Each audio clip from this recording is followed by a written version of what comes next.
Mayfield's Paradox. Imagine you are in charge of designing a system that must be completely secure. No one can access it unless they have the right credentials. The goal is to ensure that no unauthorized users can get in. Now, imagine that in your pursuit of ultimate security, you make the system so secure that even authorized users find it impossible to access. What good is security if it compromises the system's usefulness? This is the essence of Mayfield's paradox. The more secure you make a system, the less usable it becomes, and the more accessible you make it, the more vulnerable it is. This paradox challenges the balance between security and usability in system design, illustrating that perfect security often leads to imperfect accessibility. Can a system ever be both completely secure and usable, or must one always come at the cost of the other? The Mayfield's paradox forces us to rethink how we design systems, whether digital, physical, or organizational, and consider the trade-offs we make between security and convenience. Let's dive into the Mayfield's paradox, where security and usability collide in a delicate dance of compromise. The Mayfield paradox originates from the field of information security, where the balance between security and usability has long been a topic of debate. In the early days of computing and digital systems, security was often seen as an afterthought, with the primary focus being on system functionality and user experience. As computing systems grew in complexity and the internet expanded, however, the need for better security became apparent. The paradox was first articulated in the late 20th century as cybersecurity became more prominent. Organizations and technology experts realized that the more secure a system became, through mechanisms like encryption, authentication, and firewalls, the more challenging it became for legitimate users to access the system without encountering obstacles. This growing tension between making systems more secure and usable became evident in both digital security and in physical security systems, such as locks, surveillance systems, and biometric access. The paradox was formally named after Mayfield, a cybersecurity expert who observed that efforts to build perfectly secure systems often resulted in systems that were so complex or restrictive that they hindered the very users they were designed to protect.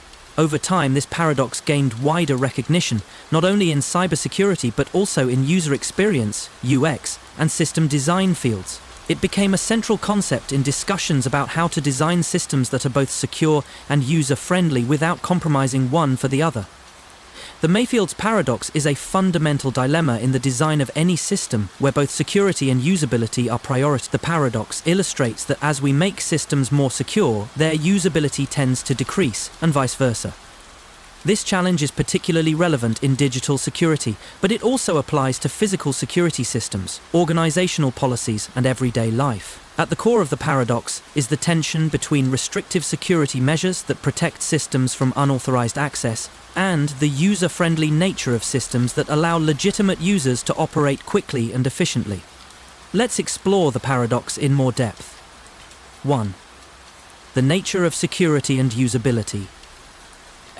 Defining security and usability. At its most basic, security refers to the protection of systems from unauthorized access, damage, theft, or loss of data. In the context of digital systems, this involves various measures, such as firewalls, encryption, authentication protocols, and access controls, to ensure that only authorized individuals can access specific resources. Usability, on the other hand, is about how easily and efficiently users can interact with a system. A system is considered usable when it is intuitive, user-friendly, and allows users to accomplish their tasks with minimal effort and confusion. Usability focuses on aspects such as interface design, navigation, and response times, aiming to make the user experience as smooth and efficient as possible. The security usability trade-off. The Mayfield's paradox arises from the trade-off between these two factors. As security measures become more stringent, such as adding layers of authentication, encryption, or access restrictions, users may experience increased difficulty in accessing the system, for example, requiring multi-factor authentication, MFA. Complex passwords or biometric scans make systems more secure but can also make them more time-consuming and cumbersome to use. Conversely, when systems are designed to be easier to use, with minimal authentication or fewer barriers to entry, they become more vulnerable to security breaches. Simplifying a system's interface or reducing the number of security checks may improve user experience, but it can also open the door to unauthorized access, data theft, and other threats. This tension between security and usability is one of the main challenges in system design, as it forces designers and decision-makers to prioritize either one factor or find a balance between the two. 2.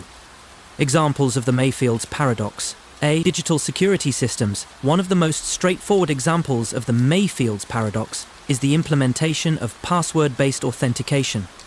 When a user is required to enter a complex password, which includes a combination of upper and lowercase letters, numbers, and special characters, it improves security by making the password harder to guess or crack. However, this also creates a usability challenge, as users may find it difficult to remember or input these complex passwords, leading to frustration and delays.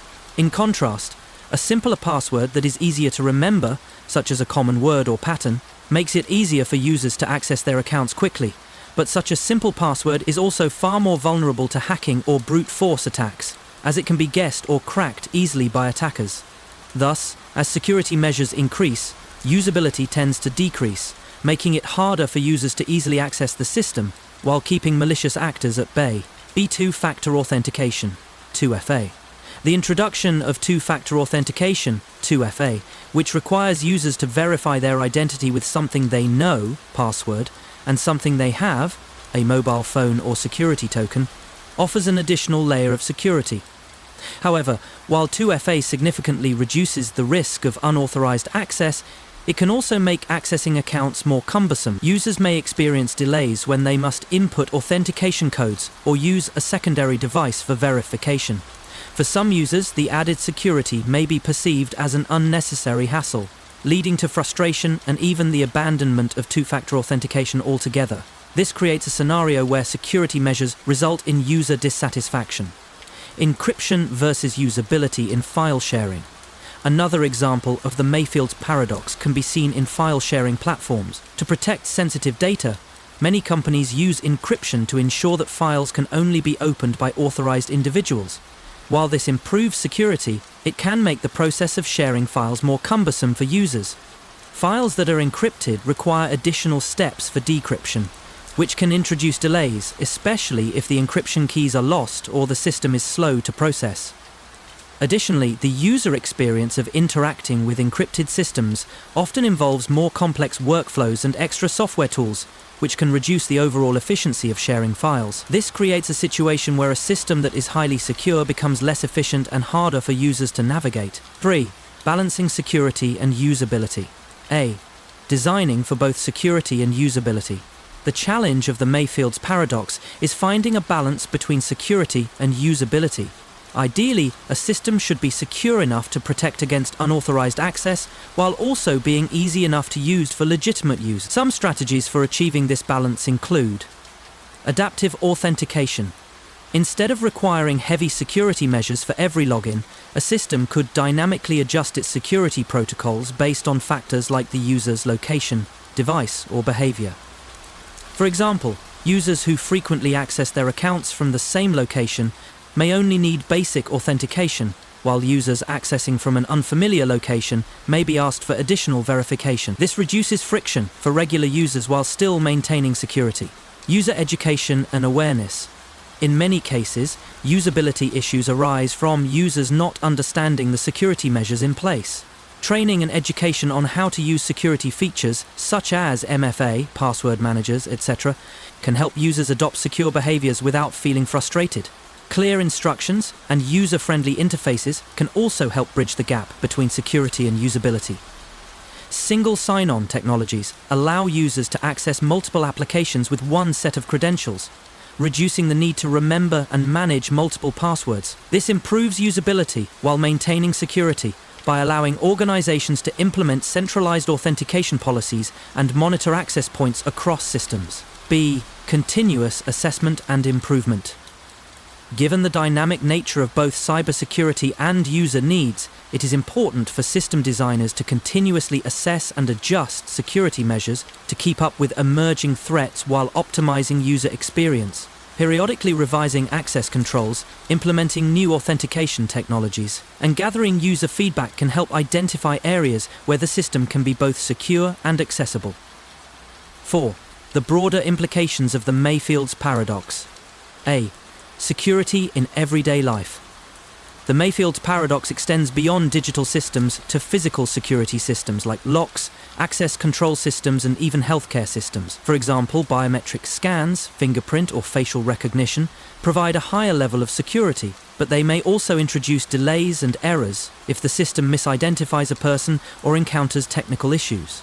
The paradox can be seen in everyday life, where security measures that are too strict may prevent people from accessing what they need efficiently, whether in banks, hospitals, or workplaces. Conversely, too little security may expose individuals or organizations to higher risk. B. Long-term trade-offs in system design. Ultimately, the Mayfield's paradox is a reminder that there is no perfect solution for balancing security and usability.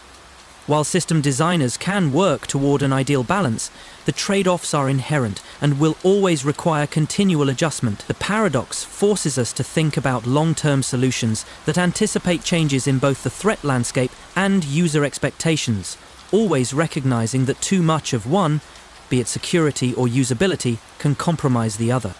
The Metzler paradox. In the world of economics, we often assume that markets operate according to predictable laws, where supply and demand determine prices, and rational consumers make decisions based on clear cost-benefit analyses.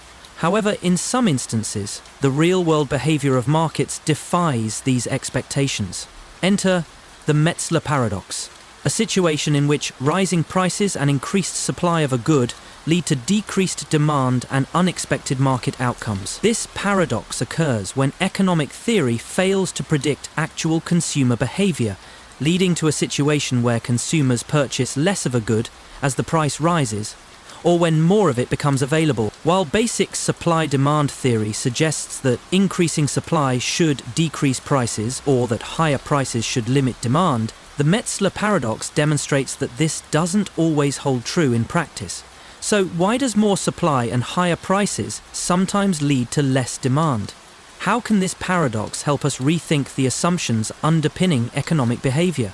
Let's explore the Metzler paradox, where theory and reality clash in an unexpected turn of economic events. The Metzler paradox was first introduced by the economist Lloyd Metzler in the 1940s as part of his work on international trade and macroeconomics.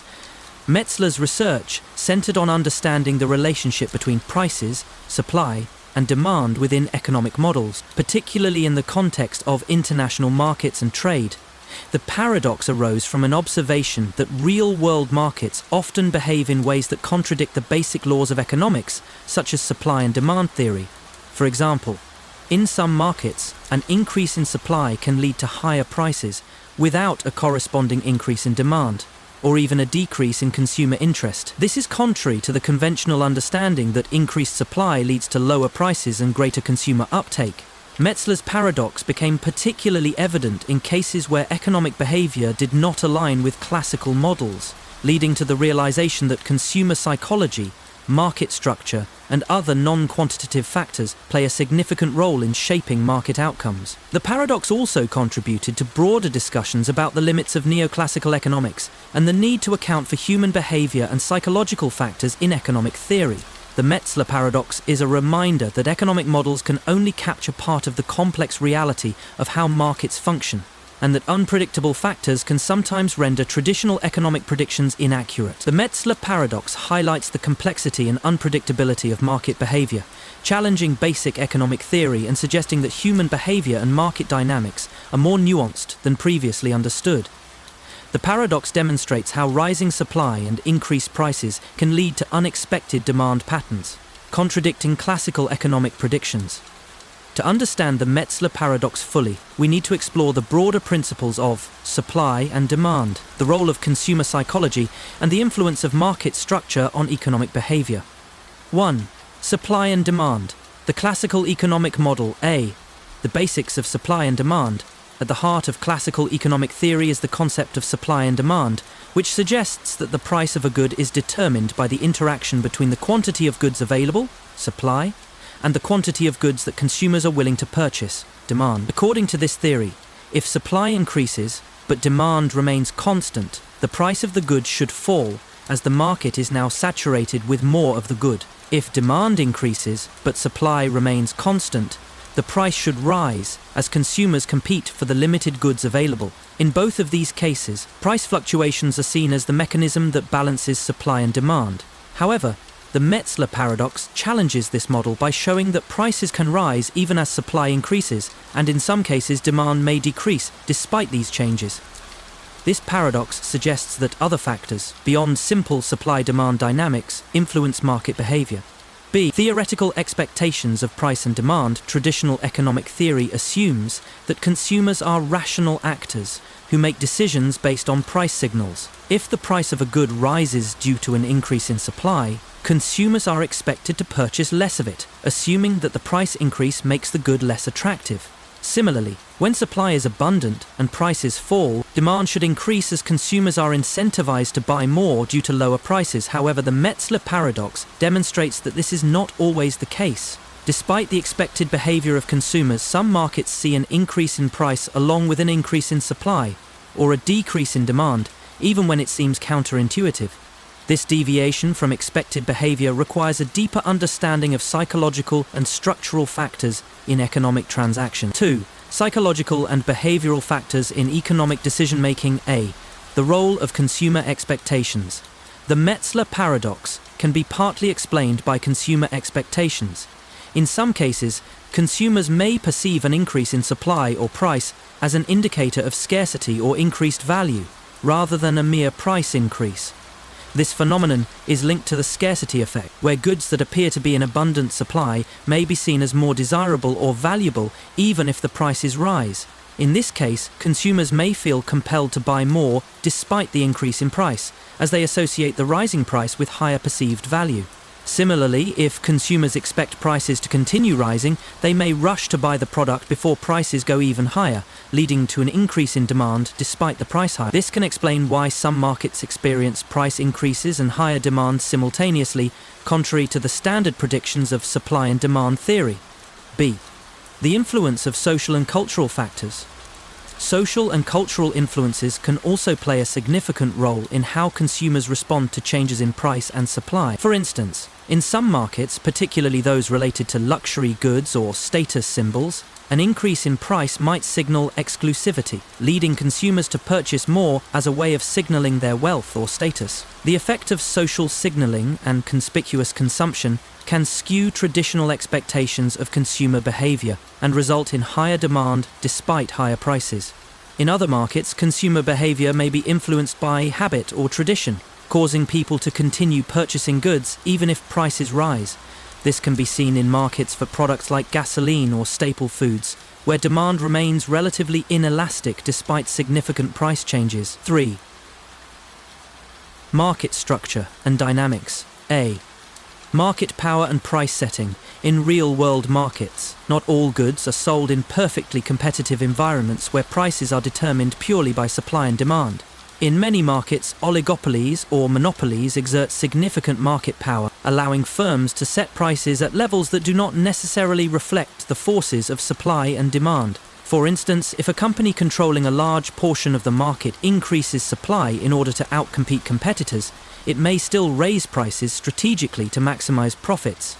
This behavior can lead to a supply increase coupled with higher prices, in contrast to the expected price reduction in traditional models. The Metzler paradox can arise in such situations, where the typical laws of economics do not apply due to the manipulation of supply or price by market players. B. Structural shocks and economic disruptions. The Metzler paradox also arises in situations where economic disruptions, such as global crises, natural disasters, or supply chain disruptions, cause changes in supply and demand that are difficult to predict. For example, during the COVID-19 pandemic, some essential goods experienced both supply shortages and price hikes, but demand actually increased in certain sectors due to panic buying and fear of scarcity.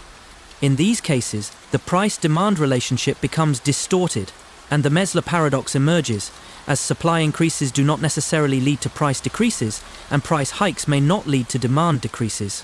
4. Real-world examples of the Metzler paradox. A. Housing markets.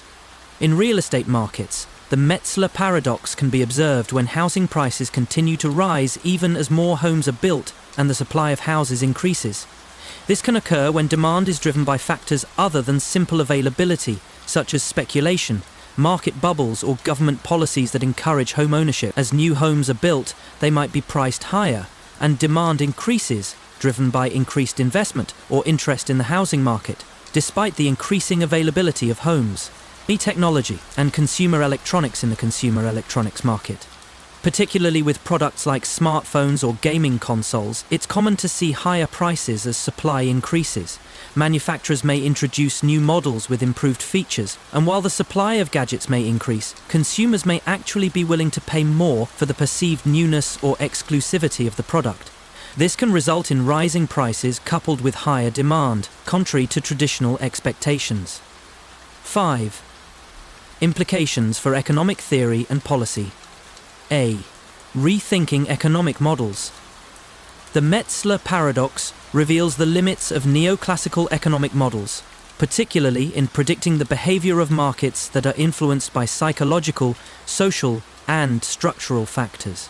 Consumer behavior does not always follow the rational assumptions of supply and demand, especially when external influences such as perceived value, social status, or market power are at play. Understanding the Metzler paradox calls for a more holistic approach to economic modeling, one that incorporates psychological and socio-cultural variables. B. Policy implications. For policymakers, the Metzler paradox suggests that interventions aimed at controlling prices and supply may not always lead to the intended outcomes. For instance, price controls or subsidies in markets that exhibit this paradox may not lead to lower prices or greater availability of goods. In fact, they may result in higher demand despite higher prices, requiring a more nuanced approach to market regulation. Paradox of prosperity.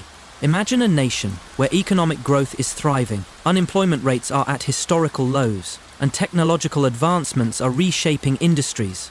On the surface, this should be a nation of prosperity and success. However, what if this growth comes at the cost of increased inequality, where the wealthiest continue to amass riches while the poorest remain stagnant? This is the paradox of prosperity, a situation where a country experiences significant economic expansion and technological progress, but these benefits are not shared equally, leading to a widening wealth gap and social divisions.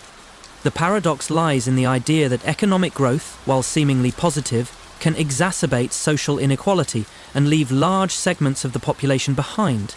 How can prosperity result in a more divided society? Why does economic growth sometimes fail to translate into better living standards for all?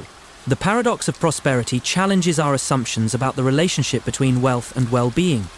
It forces us to reconsider how we define prosperity and whether economic indicators like GDP growth or unemployment rates truly reflect the quality of life for all citizens. Let's explore the paradox of prosperity, where economic progress and social inequality collide in unexpected and counterintuitive ways.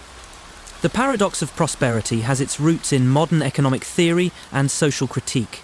Throughout the 20th century, economists and policymakers focused heavily on measures like gross domestic product, GDP, and employment rates as indicators of a country's economic health. These metrics were seen as clear markers of a prosperous nation, with the assumption that if a country's economy was growing, the benefits of that growth would be shared among its citizens.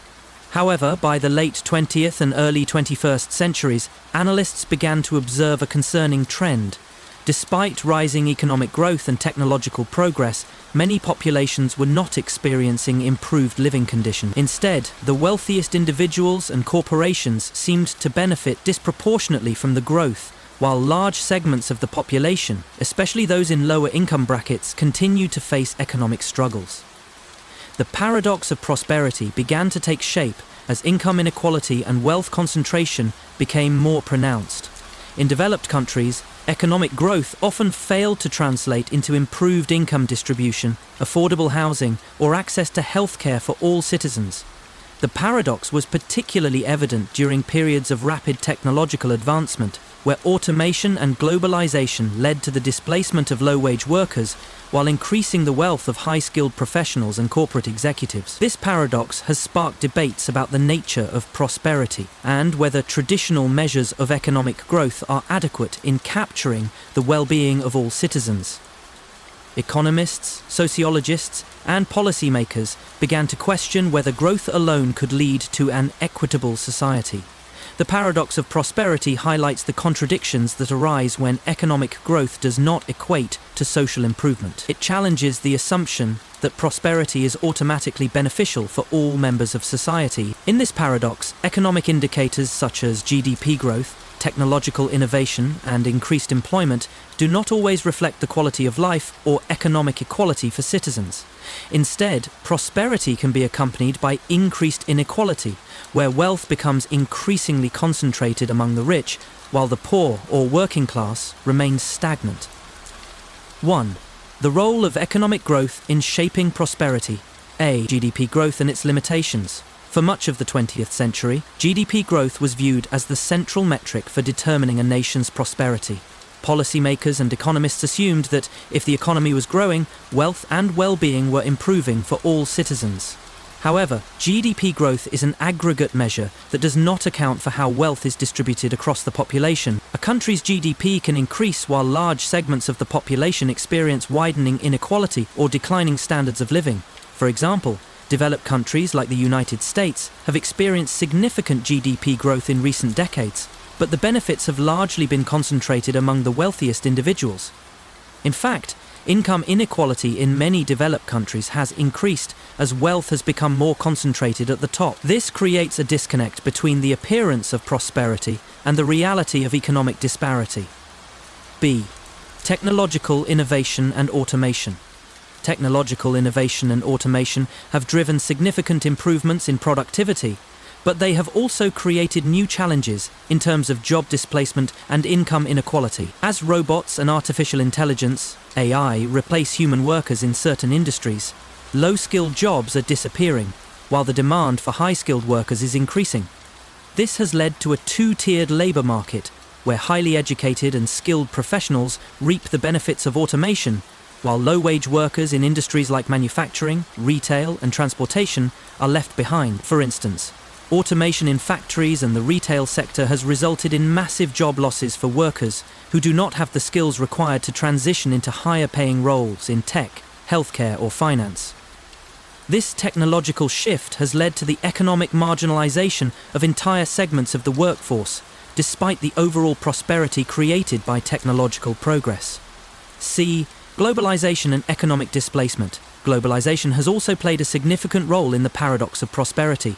While it has contributed to global economic growth, it has also resulted in the outsourcing of manufacturing jobs to countries with cheaper labor, leaving workers in developed nations without stable, well-paying employment. As companies seek to maximize profits by shifting production overseas, workers in industrialized countries experience job insecurity, wage stagnation, and economic instability. Though globalization has contributed to growth in certain industries, it has also led to increased inequality by disproportionately benefiting corporations and the wealthy elite, while contributing to the economic decline of working-class communities.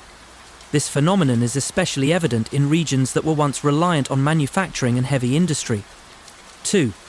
Income inequality and wealth concentration. A. The rise of the wealthy elite. As economies grow, wealth tends to concentrate in the hands of a small number of individuals and corporations. This wealth concentration exacerbates income inequality, as the richest individuals accumulate vast fortunes, while the majority of people experience stagnant wages and limited wealth accumulation. The paradox of prosperity suggests that while economic growth may make the rich richer, it does not necessarily benefit the poor or middle class in the same way. The rise of mega corporations and billionaires has led to a disproportionate share of wealth being controlled by a small elite. This trend has resulted in growing political and economic power being concentrated at the top, further exacerbating the divide between the wealthy and the rest of the population. The globalization of wealth, particularly in the tech and finance sectors, has created a multinational elite that is largely detached from the economic realities of average citizens. B. The impact of wealth inequality on health and social mobility. Income inequality is not just an economic issue, it also has social and health implications. Research has shown that high levels of income inequality are associated with poorer health outcomes, lower life expectancy, and higher rates of violence and social unrest. In societies with extreme wealth disparity, the poor often have limited access to education, healthcare, and employment opportunities, leading to a lack of social mobility. The paradox of prosperity becomes evident when you consider that economic growth does not necessarily improve quality of life for those at the bottom of the income scale.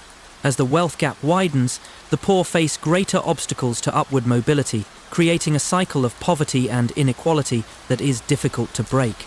Despite overall prosperity, the benefits of growth do not reach everyone equally. See the role of policy in addressing inequality.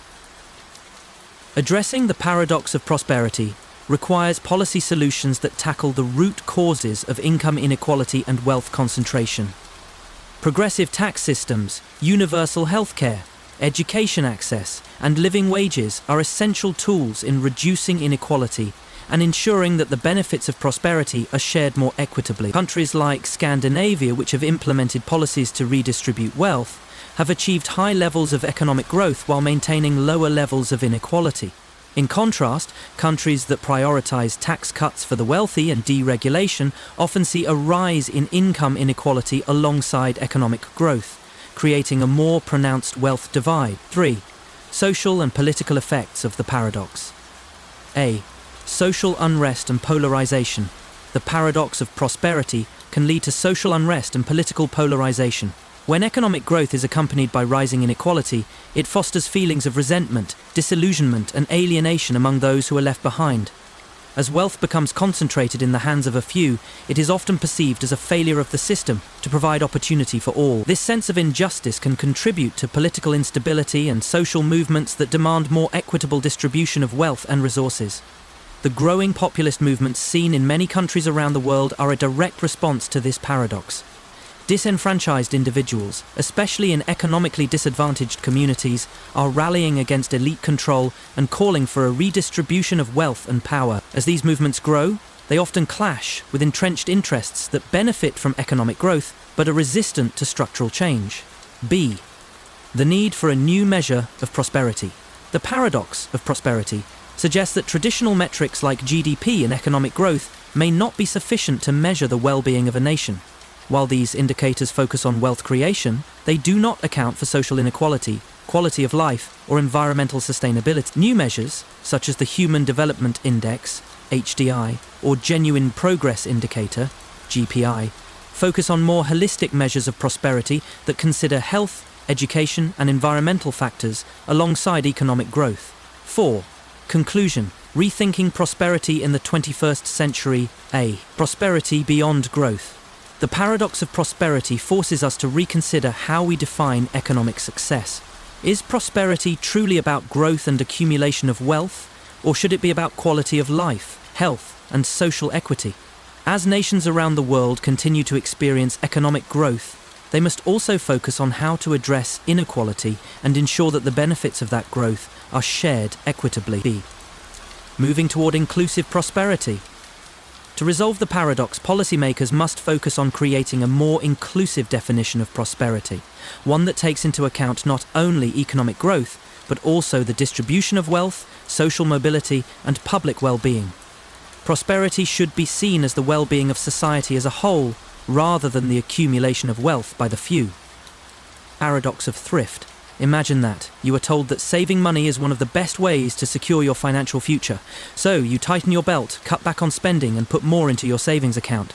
Sounds like a responsible choice, right? But here's the paradox. If everyone starts saving more and cutting back on spending, it can lead to a slower economy, fewer jobs, and lower wages, ultimately hurting everyone's ability to save in the long run. This is the paradox of thrift, a concept in economics where individual efforts to save more can paradoxically lead to a decrease in overall savings and economic decline.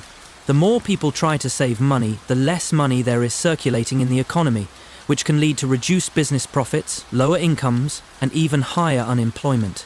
This paradox challenges the traditional wisdom that saving is always beneficial. How can it be that the very act of saving, something that seems to benefit the individual, can actually harm the collective economy? Let's explore the paradox of thrift, where individual financial prudence collides with the larger forces of aggregate demand and economic stability. The paradox of thrift was first introduced by the British economist John Maynard Keynes in his seminal work, The General Theory of Employment, Interest and Money, 1936. Keynes argued that while saving is, generally, a prudent financial behavior for individuals, it can have negative effects on the national economy when everyone engages in it simultaneously. Keynes developed this idea during the Great Depression, a period of economic downturn that highlighted the disconnect between individual saving behavior and overall economic health. During the Depression, many individuals and businesses attempted to save more money to weather the uncertain economic climate. However, this collective increase in savings led to a decrease in consumer spending, which in turn reduced aggregate demand for goods and services. As demand fell, businesses struggled to make profits, leading to wage cuts, layoffs, and a further decline in economic activity. The paradox of thrift specifically points out that increased saving by individuals can reduce overall economic activity and cause a vicious cycle, where the economy contracts, making it harder for people to save in the first place. It essentially asks the question, can the collective effort of individuals to save money actually harm the economy? This paradox became a key element in Keynesian economics, which advocates for government intervention to stimulate demand when the private sector is reluctant to spend or invest. The paradox of thrift is a fundamental concept in Keynesian economics, illustrating the conflict between individual financial behavior and the larger economy. While saving is typically seen as a responsible and prudent action for individuals, the paradox reveals how widespread increased saving in a population can harm economic growth. 1. The basic concept of the paradox of thrift. A. In the relationship between savings and aggregate demand, in Keynesian economics, aggregate demand is the total demand for goods and services within an economy at a given overall price level and in a given period. It is composed of consumption, investment, government spending, and net exports. Consumption represents a significant portion of this demand, as people spend money on goods and services. When individuals increase their savings, they typically reduce their consumption. In theory, this should be a good thing for personal financial health. However, when everyone tries to save more at the same time, overall demand for goods and services decreases. Businesses then face reduced sales and profits, which often leads to cutbacks in production, layoffs, and wage reductions. As these factors accumulate, economic activity slows, leading to an overall reduction in national income. In simple terms, the paradox is that while saving more is beneficial for the individual in the short term, saving more collectively can lower the overall income levels in the economy, reducing the amount of money available for future saving and spending. The vicious cycle of the paradox. The paradox creates a vicious cycle in the economy. As individual saving increases, aggregate demand falls, which leads to a reduction in business profits, higher unemployment, and wage cuts. This, in turn, reduces people's ability to save because their income is lower. As a result, the initial desire to save more leads to a situation where less money is available for individuals to save. This cycle is especially dangerous during economic downturns, such as recessions or depressions, when businesses and consumers are already struggling. The paradox of thrift highlights how macroeconomic behavior is different from microeconomic behavior. While it is prudent for an individual to save for financial security, if everyone does the same thing simultaneously, it undermines the broader economic health. 2. The historical context and relevance of the paradox. A. The Great Depression and Keynesian economics. The paradox of thrift gained prominence during the Great Depression, when the US and many other countries faced severe economic contractions. At this time, Keynes argued that the traditional view of saving as inherently positive needed to be re-evaluated. While saving helps individuals maintain financial security, in a depressed economy, too much saving leads to reduced consumption, which reduces economic activity. Keynes suggested that, in such a scenario, the government should intervene to stimulate demand through public works and government spending. This would offset the reduction in demand caused by decreased consumer spending and help prevent the economy from spiraling further downward. Keynesian economics thus emphasizes the need for demand stimulation during periods of economic downturn. This is in contrast to classical economic theories, which argue that the economy will naturally correct itself over time if left alone. According to Keynes, in times of recession, the government must intervene by increasing public spending or cutting taxes to boost aggregate demand and stimulate economic growth. B. The modern application of the paradox. While the paradox of thrift was originally discussed in the context of the Great Depression, it remains relevant today. In modern economies, particularly those with high levels of consumer debt and unemployment, the paradox continues to illustrate the tension between individual financial responsibility and the collective economic health. For instance, during the 2008 financial crisis, many governments around the world enacted stimulus packages to encourage consumer spending and prevent a prolonged recession. These measures were rooted in the idea that when the private sector is unwilling to spend due to economic uncertainty, the government must step in to boost demand. The paradox remains especially important in understanding recessions and economic slowdowns, periods when consumers are more likely to cut back on spending and increase saving, exacerbating the economic decline. 3. Key mechanisms behind the paradox. A. The marginal propensity to consume, MPC. One of the key elements that underpins the paradox of thrift is the concept of the marginal propensity to consume, MPC, which measures the proportion of additional income that is spent on consumption rather than saved. In economies where the MPC is high, a significant portion of income is spent on goods and services, fueling aggregate demand. When people decide to save more, the MPC decreases, meaning less money is spent on consumption, and less is pumped into the economy. The MPC is a crucial factor in understanding how changes in individual saving behavior can impact overall economic activity. If too many people try to save simultaneously, aggregate demand falls, leading to slower economic growth and potentially higher unemployment. B. The role of investment. Investment is another key factor in the paradox.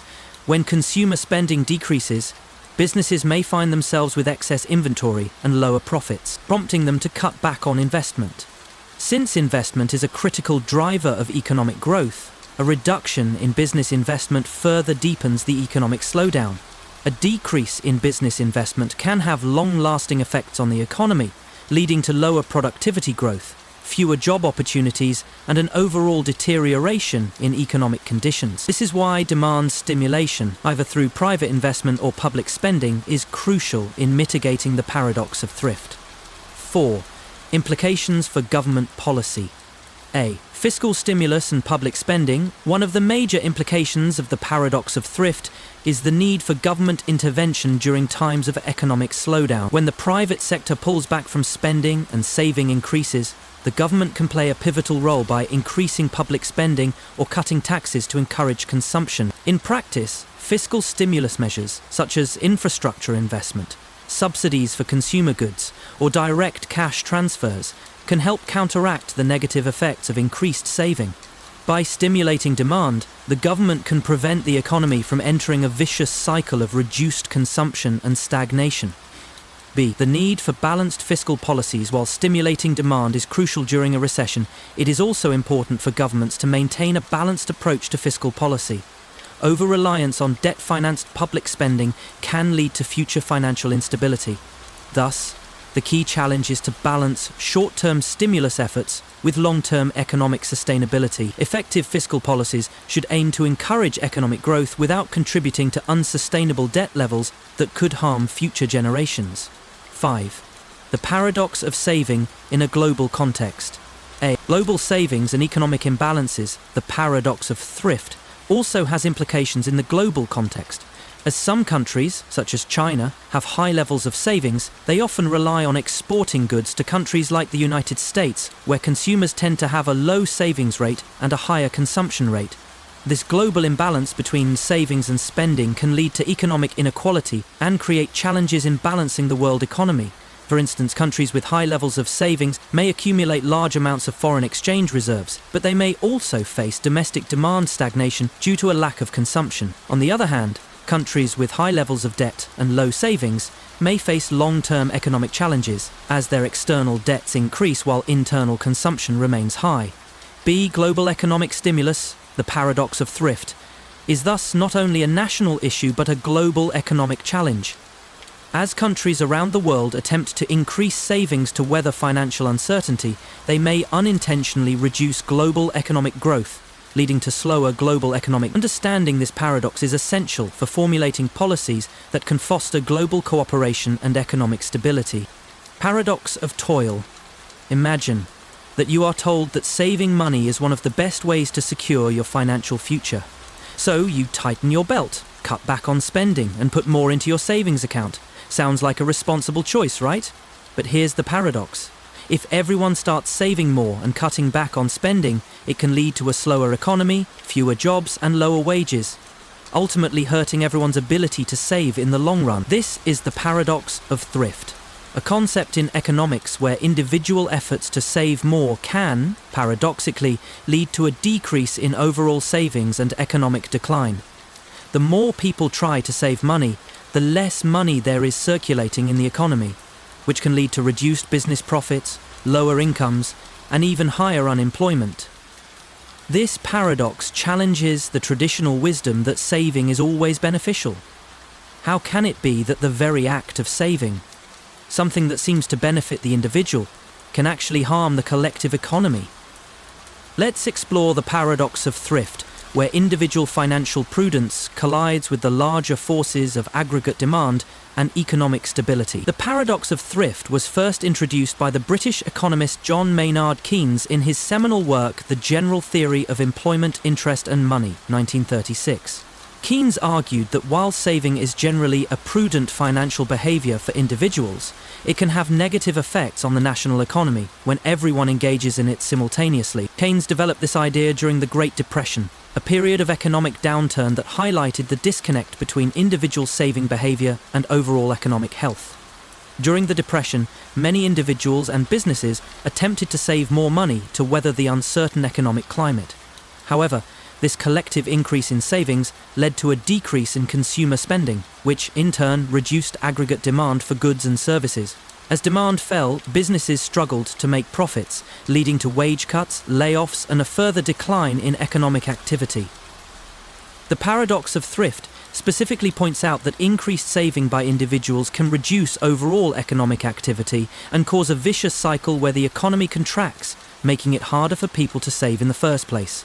It essentially asks the question, can the collective effort of individuals to save money actually harm the economy? This paradox became a key element in Keynesian economics, which advocates for government intervention to stimulate demand when the private sector is reluctant to spend or invest. The paradox of thrift is a fundamental concept in Keynesian economics, illustrating the conflict between individual financial behavior and the larger economy. While saving is typically seen as a responsible and prudent action for individuals, the paradox reveals how widespread increased saving in a population can harm economic growth. 1. The basic concept of the paradox of thrift. A. The relationship between savings and aggregate demand. In Keynesian economics, aggregate demand is the total demand for goods and services within an economy at a given overall price level and in a given period. It is composed of consumption, investment, government spending, and net exports. Consumption represents a significant portion of this demand as people spend money on goods and services. When individuals increase their savings, they typically reduce their consumption. In theory, this should be a good thing for personal financial health. However, when everyone tries to save more at the same time, overall demand for goods and services decreases. Businesses then face reduced sales and profits, which often leads to cutbacks in production, layoffs, and wage reductions. As these factors accumulate, economic activity slows, leading to an overall reduction in national income.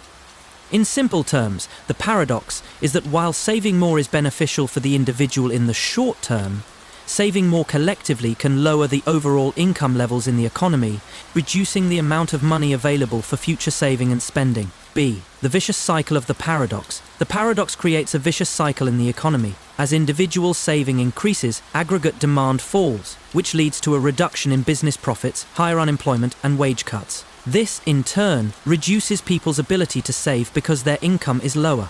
As a result, The initial desire to save more leads to a situation where less money is available for individuals to save. This cycle is especially dangerous during economic downturns, such as recessions or depressions, when businesses and consumers are already struggling. The paradox of thrift highlights how macroeconomic behavior is different from microeconomic behavior. While it is prudent for an individual to save for financial security, if everyone does the same thing simultaneously, it undermines the broader economic health. 2. The historical context and relevance of the paradox. A. The Great Depression and Keynesian economics. The paradox of thrift gained prominence during the Great Depression, when the US and many other countries faced severe economic contractions. At this time, Keynes argued that the traditional view of saving as inherently positive needed to be re-evaluated. While saving helps individuals maintain financial security, in a depressed economy, too much saving leads to reduced consumption, which reduces economic activity. Keynes suggested that, in such a scenario, the government should intervene to stimulate demand through public works and government spending. This would offset the reduction in demand caused by decreased consumer spending and help prevent the economy from spiraling further downward. Keynesian economics thus emphasizes the need for demand stimulation during periods of economic downturn. This is in contrast to classical economic theories, which argue that the economy will naturally correct itself over time if left alone. According to Keynes, in times of recession, the government must intervene by increasing public spending or cutting taxes to boost aggregate demand and stimulate economic growth. B. The modern application of the paradox. While the paradox of thrift was originally discussed in the context of the Great Depression, it remains relevant today. In modern economies, particularly those with high levels of consumer debt and unemployment, the paradox continues to illustrate the tension between individual financial responsibility and the collective economic health. For instance, during the 2008 financial crisis, many governments around the world enacted stimulus packages to encourage consumer spending and prevent a prolonged recession. These measures were rooted in the idea that when the private sector is unwilling to spend due to economic uncertainty, the government must step in to boost demand. The paradox remains especially important in understanding recessions and economic slowdowns, periods when consumers are more likely to cut back on spending and increase saving, exacerbating the economic decline. 3. Key mechanisms behind the paradox. A. The marginal propensity to consume. MPC. One of the key elements that underpins the paradox of thrift is the concept of the marginal propensity to consume, MPC, which measures the proportion of additional income that is spent on consumption rather than saved. In economies where the MPC is high, a significant portion of income is spent on goods and services, fueling aggregate demand. When people decide to save more, the MPC decreases, meaning less money is spent on consumption and less is pumped into the economy. The MPC is a crucial factor in understanding how changes in individual saving behavior can impact overall economic activity. If too many people try to save simultaneously, aggregate demand falls, leading to slower economic growth and potentially higher unemployment. B. The role of investment. Investment is another key factor in the paradox. When consumer spending decreases, businesses may find themselves with excess inventory and lower profits, prompting them to cut back on investment. Since investment is a critical driver of economic growth, a reduction in business investment further deepens the economic slowdown. A decrease in business investment can have long-lasting effects on the economy, leading to lower productivity growth, fewer job opportunities, and an overall deterioration in economic conditions. This is why demand stimulation, either through private investment or public spending, is crucial in mitigating the paradox of thrift. 4. Implications for government policy, fiscal stimulus, and public spending. One of the major implications of the paradox of thrift is the need for government intervention during times of economic slowdown. When the private sector pulls back from spending and saving increases, the government can play a pivotal role by increasing public spending or cutting taxes to encourage consumption. In practice, fiscal stimulus measures such as infrastructure investment, subsidies for consumer goods, or direct cash transfers can help counteract the negative effects of increased saving. By stimulating demand, the government can prevent the economy from entering a vicious cycle of reduced consumption and stagnation. B. The need for balanced fiscal policies. While stimulating demand is crucial during a recession, it is also important for governments to maintain a balanced approach to fiscal policy.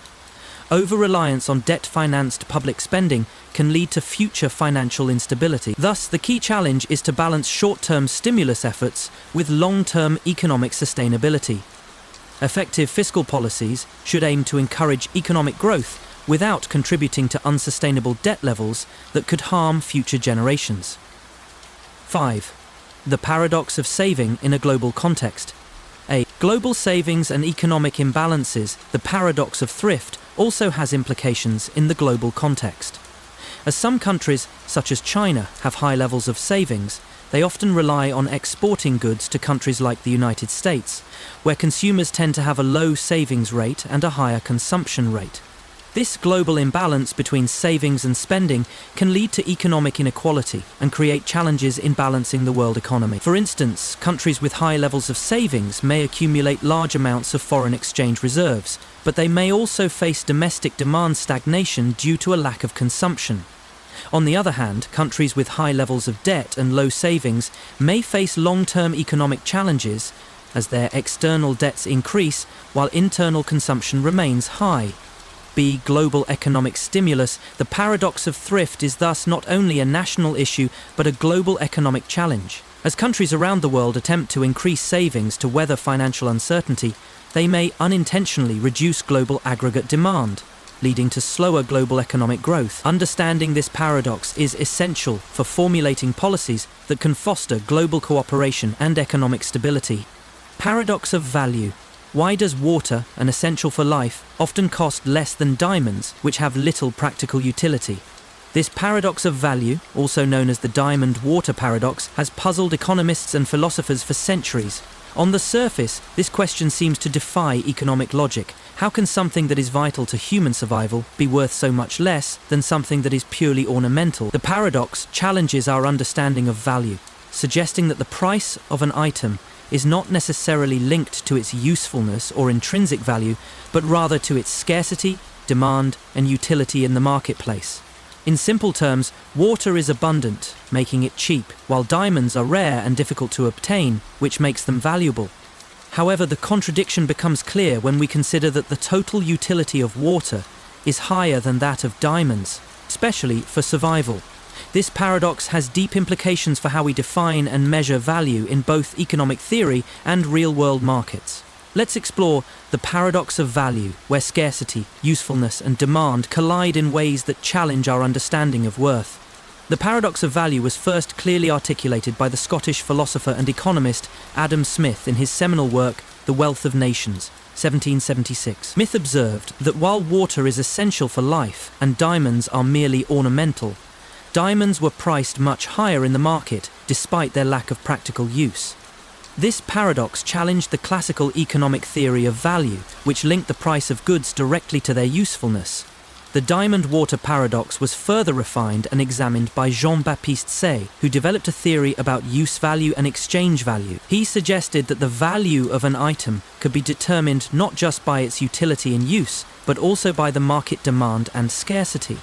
The paradox was ultimately clarified with the distinction between total utility, the total satisfaction gained from consuming a good, and marginal utility, the satisfaction gained from consuming one additional unit of that good. In the late 19th and early 20th centuries, economists like Carl Menger, Leon Walras, and Alfred Marshall explored the paradox of value further and contributed to the development of marginal utility theory.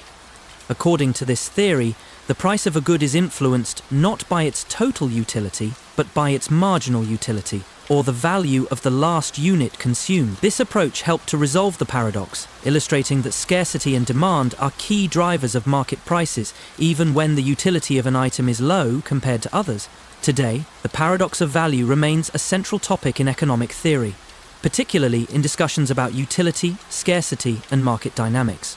The paradox of value, or the diamond-water paradox, challenges traditional notions of value, showing that the market price of a good does not always correlate with its usefulness or intrinsic value. The paradox becomes apparent when we consider the apparent contradiction between the low price of water, an essential resource for human survival, and the high price of diamonds, which serve primarily as a luxury good. The resolution of the paradox lies in understanding the distinction between total utility, marginal utility, scarcity, and market demand, and how these factors interact to determine the value of goods in a market economy. 1. Total utility versus marginal utility. A. Total utility. Total utility refers to the overall satisfaction or usefulness that a person derives from consuming a good or service. For example, water provides immense total utility because it is essential for survival, hydration, and various bodily functions. However, total utility alone does not determine the price of a good in a market economy. The reason for this is that total utility is not a good indicator of the scarcity or relative desirability of an item in a market setting. B. Marginal utility. The key to resolving the paradox of value lies in the concept of marginal utility, the additional satisfaction or benefit derived from consuming one more unit of a good. The marginal utility of a good is decreasing as more units are consumed, a concept known as the law of diminishing marginal utility, for example. While the total utility of water is extremely high, the marginal utility of an additional unit of water is relatively low once you have already consumed enough to meet your basic needs. On the other hand, the marginal utility of diamonds, though their total utility is low, being primarily ornamental, remains high because they are rare and highly desirable.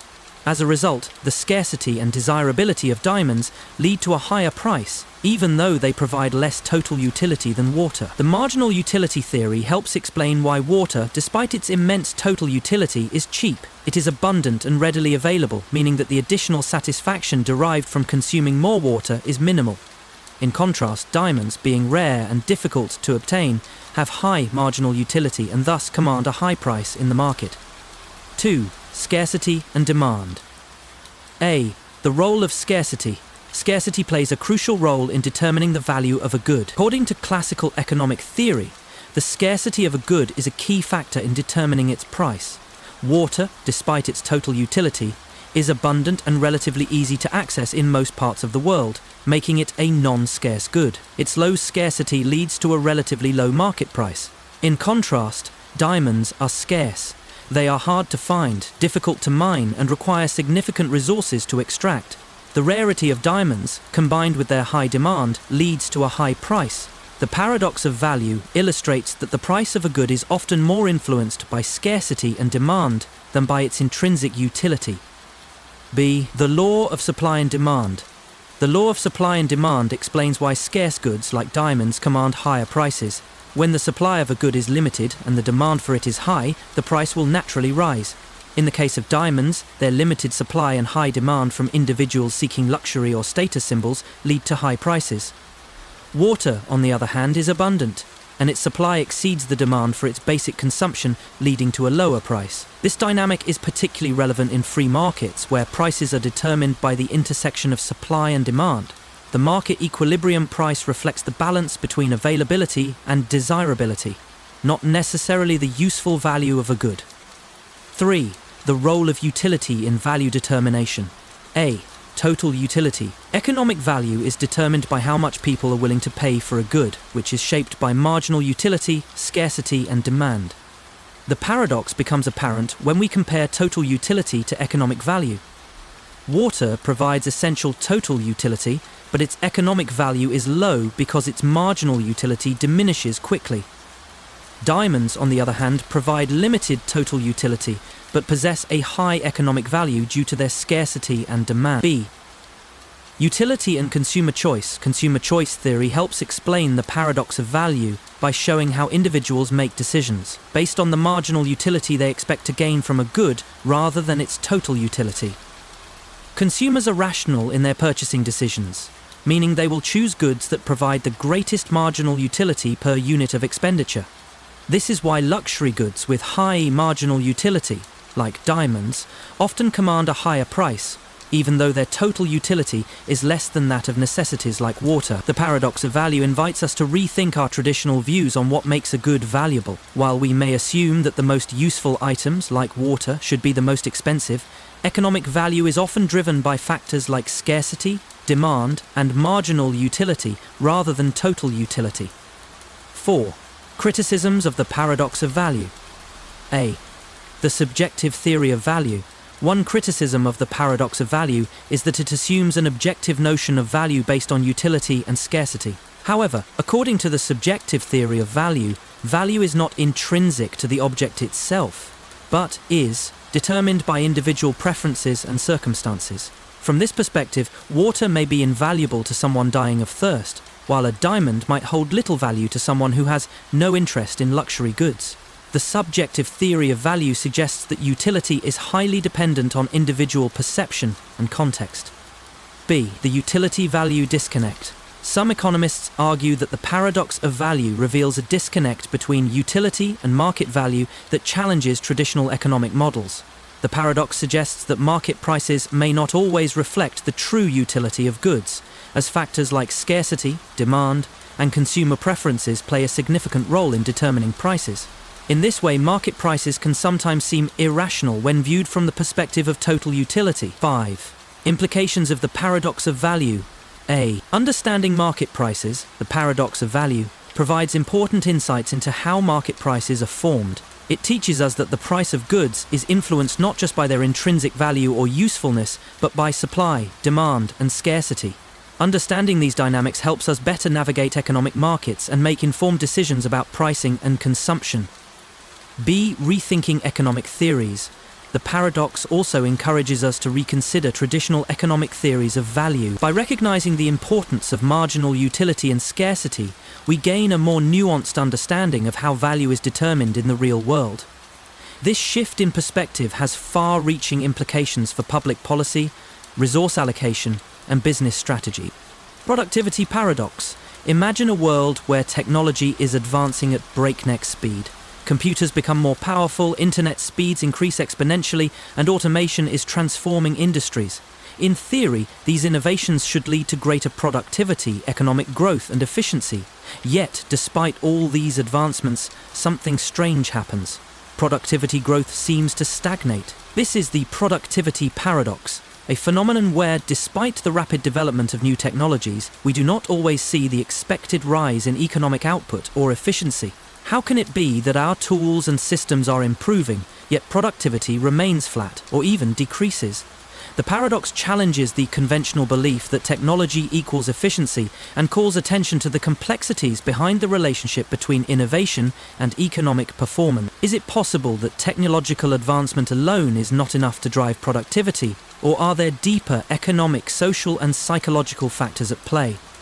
The productivity paradox forces us to reconsider the assumptions behind economic theory and explore the hidden dynamics of modern economies. Let's dive into the productivity paradox, where technology, growth, and efficiency don't always behave the way we expect. The productivity paradox was first articulated by economist Robert Solow in the 1980s. After he noticed a growing discrepancy between the rapid growth of computing technologies and the lack of a corresponding increase in measured productivity in the economy. Solow famously stated, "You can see the computer age everywhere but in the productivity statistics." This observation became the foundation for a broader discussion about how technological progress is not always reflected in economic output. Despite the fact that computers and information technology were becoming integral to nearly every sector, productivity, the output per hour of work, remained stagnant in several industries. Economists and business leaders expected these technological advances to result in a surge of economic growth, but the reality was more complex. Various theories have emerged to explain the productivity paradox. Some suggest that the benefits of technology are not immediately measurable, or that mismanagement and organizational inefficiency prevent these gains from translating into higher productivity. Others argue that technological advancements often lead to higher expectations and more work, rather than improved efficiency.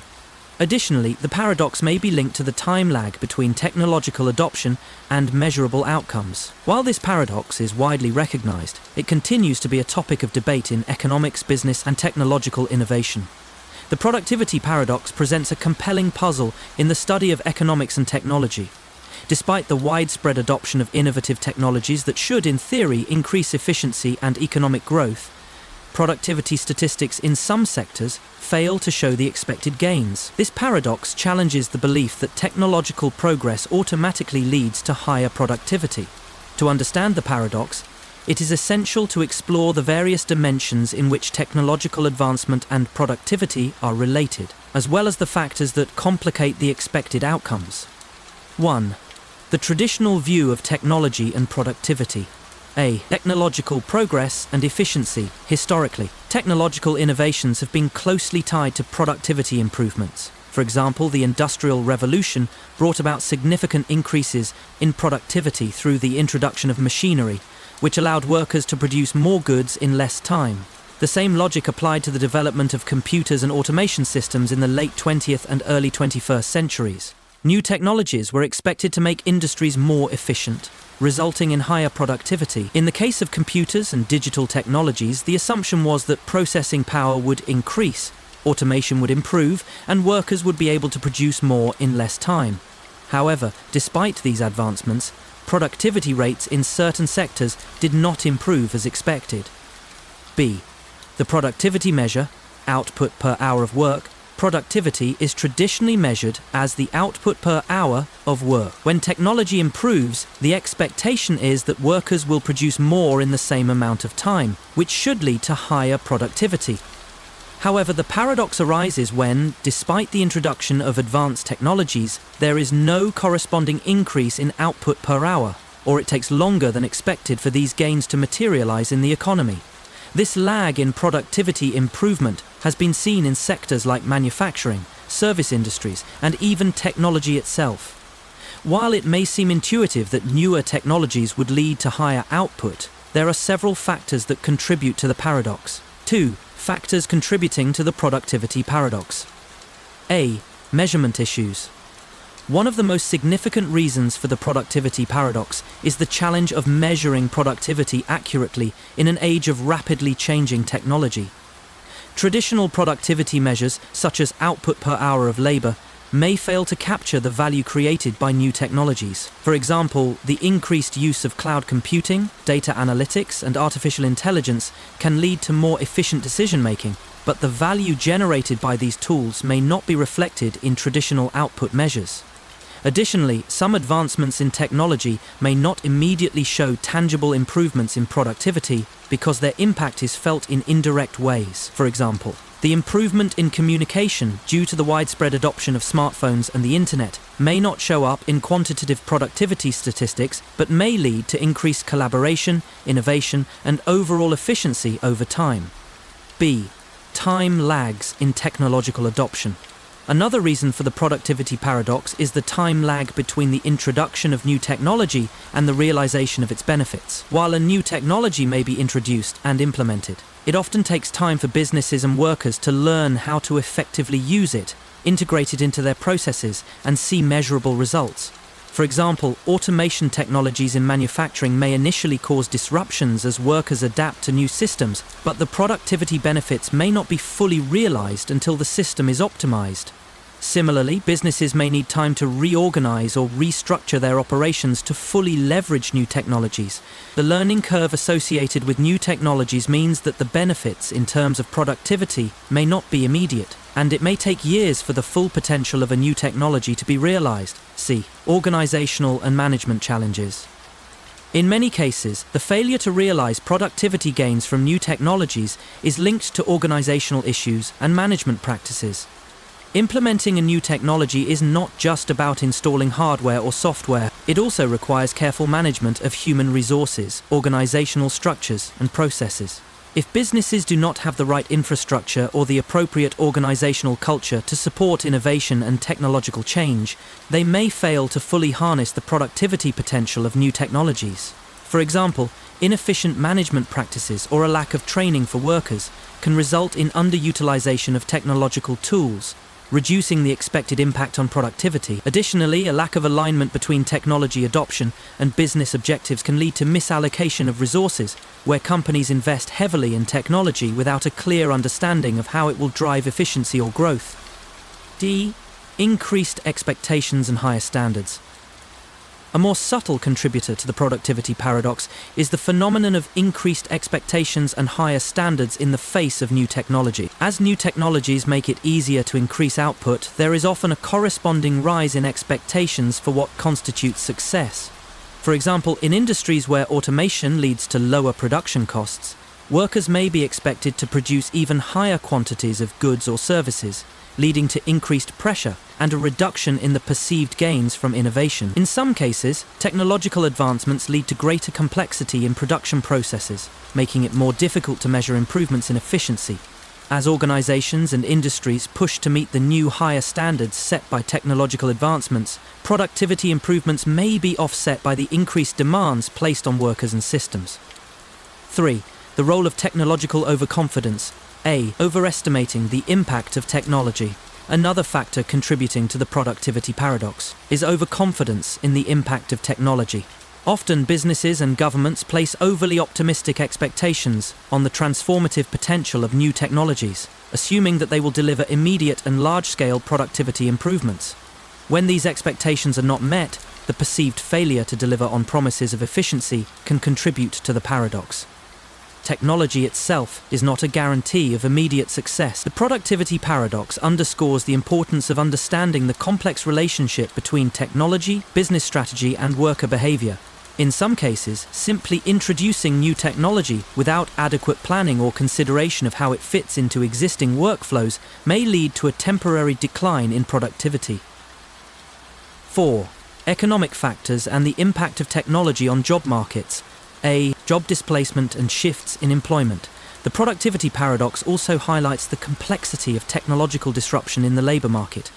While automation and AI can boost productivity by replacing repetitive tasks, they may also lead to job displacement and structural unemployment. The resulting shift in the labor market may reduce overall income levels and purchasing power, which in turn affects consumer demand and economic growth. In industries where technology replaces human labor, workers may find it difficult to transition into new roles, and businesses may face challenges in retraining their employees. This shift can delay the expected positive effects on overall productivity as the economy adjusts to these changes. B. Economic inequality. The adoption of advanced technologies often leads to increased economic inequality. While high-tech industries and skilled workers in certain sectors benefit from increased productivity, lower-wage workers and industries may experience stagnation or decline. This growing economic divide can exacerbate the productivity paradox, as the gains from technology are not evenly distributed across society. 5. Addressing the productivity paradox. A balanced approach to technological integration. To address the productivity paradox, businesses and governments must adopt a balanced approach to technology integration. This includes ensuring that technology adoption is supported by training, organizational restructuring, and clear strategic goals. Human capital is essential in maximizing the potential of new technologies, and businesses must invest in their workforce to ensure that technological advancements lead to real productivity gains. B. Long-term focus and measuring success.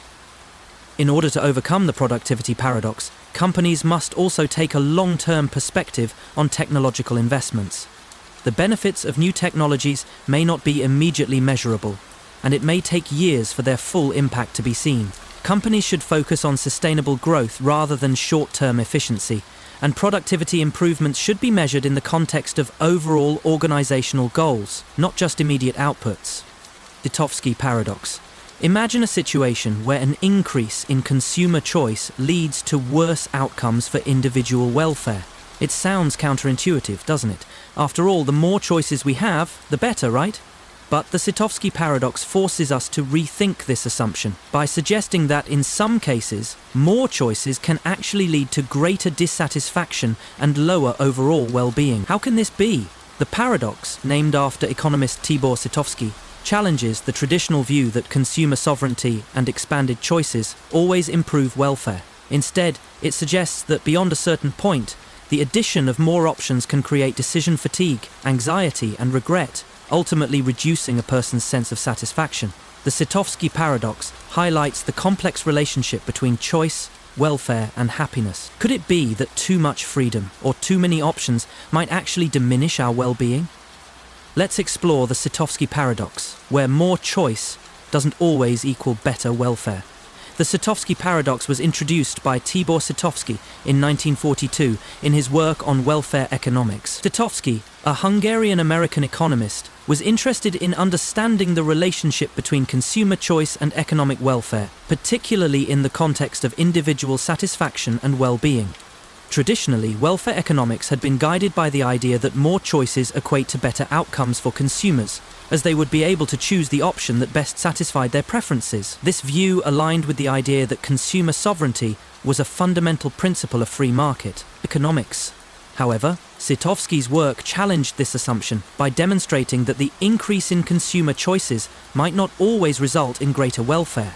He proposed that too many options could lead to confusion, regret, and dissatisfaction, a phenomenon often referred to as choice overload or decision fatigue. Sitovsky's paradox pointed out that once people have enough options to meet their basic needs and satisfy their preferences, further choices might actually cause harm rather than good.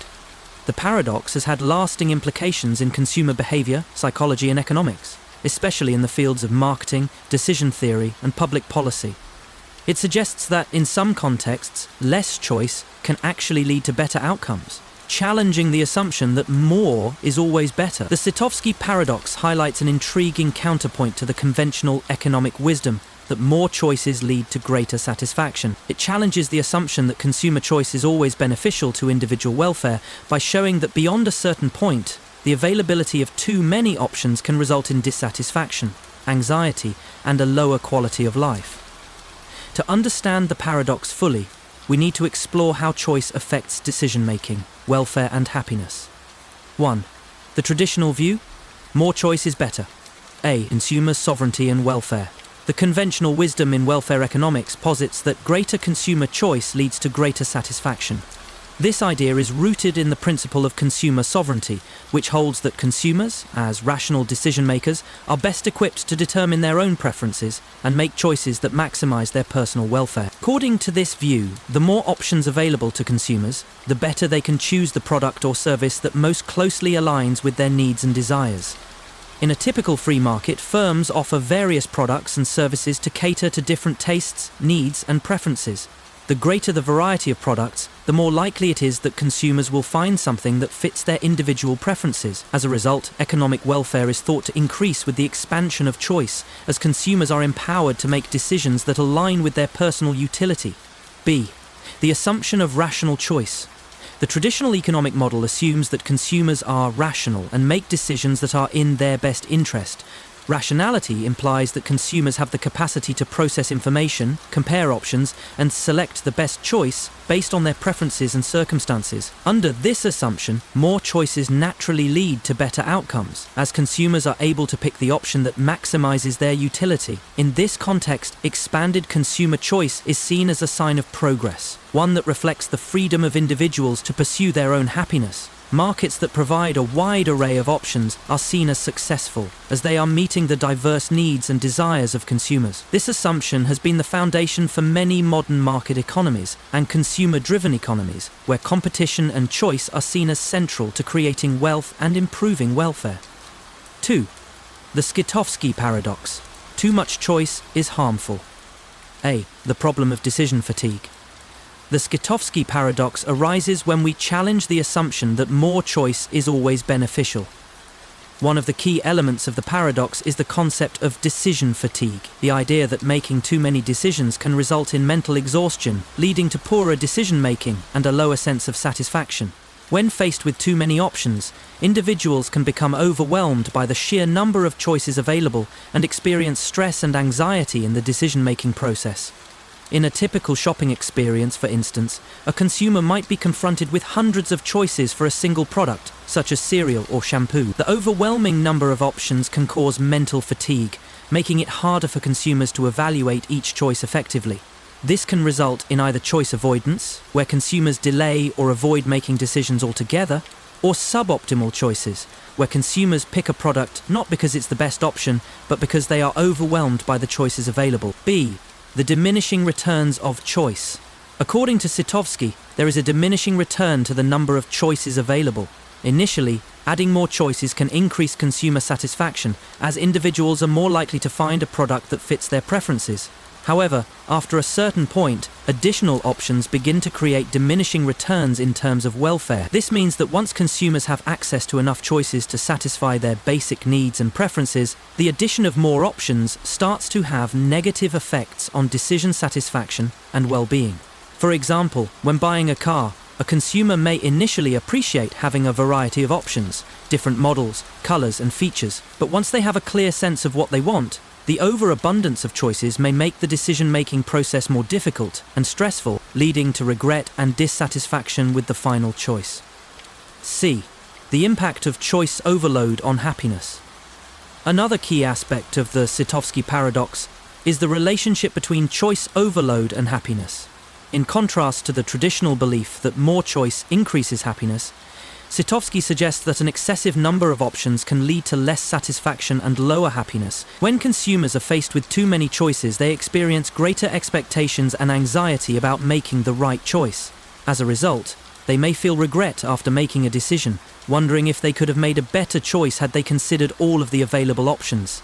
Research on the paradox of choice has shown that people often experience higher levels of regret when they are given too many options and are unable to fully explore all the possibilities. This leads to a phenomenon known as maximization, where individuals try to make the absolute best decision by evaluating every option exhaustively. However, this quest for the perfect choice often results in dissatisfaction and increased anxiety. 3. The psychological impact of overchoice. A. The anxiety of maximization. The maximizing mentality is one of the primary psychological mechanisms behind the Soothe paradox. Maximizers are individuals who attempt to make the best possible choice by evaluating all options to ensure they pick the optimal option. While this may seem rational, research has shown that maximizers tend to experience greater dissatisfaction with their decisions compared to satisficers who are content with good enough choices. Maximizers tend to feel more regret, experience higher levels of stress, and report lower happiness in life compared to satisficers. This is because the search for the perfect choice creates unrealistic expectations and heightens the importance of each decision. When faced with too many choices, maximizers are more likely to experience anxiety and dissatisfaction because they feel that they must optimize every decision. B. The paradox of choice and happiness. In a society that often values consumer choice as a symbol of freedom and progress, the Soothe paradox forces us to reconsider the relationship between freedom and happiness. While more choices are often seen as a sign of a wealthy society, they may not always lead to better well-being. Instead, the freedom to choose can sometimes create paralysis, leading to increased anxiety and lower life satisfaction. The paradox suggests that what may seem like consumer empowerment through increased choice may in fact create a burden that diminishes overall happiness. In this sense, the Soothe paradox advocates for the importance of moderation and balance in the decision-making process. 4. Applying the Soothe paradox to public policy and economics. A. Reducing choice overload in public policy. The Soothe paradox has important implications for public policy and consumer welfare. Policymakers can apply the paradox by reducing unnecessary options in certain sectors of the economy. For example, healthcare, education, and insurance are areas where consumers often face complex decisions and confusing choices. Simplifying options in these sectors may reduce decision fatigue and help consumers make better choices. Additionally, policymakers can design policies that promote satisficing, encouraging individuals to choose options that are good enough, rather than forcing them to search endlessly for the perfect choice. By simplifying the decision-making process, governments can help individuals avoid decision paralysis and reduce the negative psychological effects of overchoice. B. Encouraging balanced consumerism. The Soothe paradox encourages a more balanced approach to consumerism, where quality and moderation are prioritized over quantity. Instead of focusing on increasing the number of choices available to consumers, businesses and policymakers can focus on creating quality options that meet essential needs without overwhelming consumers with excessive choices. 5. Conclusion. The need for balance in choice and welfare. A. The role of choice in well-being. The Soothe paradox reveals that while choice is important for consumer welfare, too much choice can lead to dissatisfaction and lower happiness. By recognizing the diminishing returns of choice and promoting more moderate decision-making, we can help create societies where individuals experience greater satisfaction and well-being. B. Rethinking consumer choice. The paradox challenges the idea that more choice always leads to better outcomes. By emphasizing quality, moderation, and simplified decision-making, we can foster environments where consumers make better choices and experience more satisfaction in their lives. Service recovery paradox. Imagine this scenario. You go to a restaurant and experience poor service. Maybe your order is wrong, your food is cold, or your waiter is rude. Naturally, you're upset. But then something unexpected happens. The restaurant makes a huge effort to fix the problem, offering you a free dessert, an apology, or even a voucher for a future visit. Instead of feeling angry or dissatisfied, you leave the restaurant happier than you were before the issue occurred. This is the service recovery paradox. The idea that a company or service provider can increase customer satisfaction and loyalty after a service failure by effectively recovering from the mistake. The paradox challenges conventional business wisdom, which suggests that failure or mistakes should result in customer dissatisfaction and a loss of trust. Instead, it shows that how a company responds to the failure can have a more profound impact than the failure itself. But how can mistakes lead to better customer relationships? The service recovery paradox calls into question our assumptions about customer satisfaction, demonstrating that effective recovery strategies can turn a negative experience into a positive one, leading to long-term customer loyalty. Let's explore the service recovery paradox, where the response to failure holds more power than the failure itself. The service recovery paradox emerged from studies in customer service and marketing. In the 1980s and 1990s, researchers began to notice that businesses and service providers that responded to customer complaints with effective service recovery strategies not only retained customers, but often saw improved loyalty and satisfaction. Companies that embraced the idea of service recovery began training their staff in effective problem-solving strategies, focusing on empathy, transparency, and quick resolutions. Today, service recovery is an essential component of customer relationship management and brand loyalty strategies. The service recovery paradox is an interesting and complex concept in business strategy and customer service management. It involves a situation where a company's response to a service failure can not only restore customer satisfaction, but can sometimes lead to higher customer loyalty than if the failure had never occurred. The paradox challenges traditional business wisdom, which holds that a company's success depends on its ability to provide flawless service at all times. The paradox suggests that mistakes or failures can be turned into opportunities for businesses to enhance customer trust and even strengthen relationships. Let's break down how this paradox works. 1. The importance of service failures and customer expectations. A. Understanding service failures. In any business that provides services, failures are inevitable. No company or service provider can guarantee that they will deliver perfect service every time. Whether it's a delay in delivery, an error in processing, or a miscommunication between employees and customers, service failures can happen in almost any industry. The challenge for businesses is how they handle these failures when they occur. Service failures are often perceived by customers as a sign of poor quality or lack of attention to detail. In traditional customer service models, failure leads to disappointment, dissatisfaction, and often a loss of customer trust. However, the service recovery paradox flips this expectation on its head by showing that how the company reacts to failure is even more critical than the failure itself. B. Customer expectations and the role of recovery. Before examining how recovery works, it's important to understand customer expectations. Customers typically expect a high standard of service, but they also understand that mistakes can happen. What they truly care about is how the company handles the situation once a problem arises. In fact, many customers might forgive a minor failure if they feel that the company genuinely cares about fixing the issue and making things right. The recovery process becomes essential in determining how customers perceive the company. A swift, empathetic, and transparent recovery can turn a negative experience into a positive one, leaving customers feeling valued and understood. In contrast, a poorly handled recovery, where issues are ignored, delayed, or dismissed, can damage customer relationships and lead to disloyalty. 2. Key elements of effective service recovery. A. Speed and efficiency. One of the most important aspects of effective service recovery is speed. Customers want their issues resolved quickly and efficiently. The longer they have to wait for a resolution, the more frustrated they become. Timely responses convey that the company values their time and is committed to resolving the issue. For example, companies that offer instant refunds, immediate replacements, or prompt service follow-ups tend to satisfy customers more than companies that delay resolutions. B.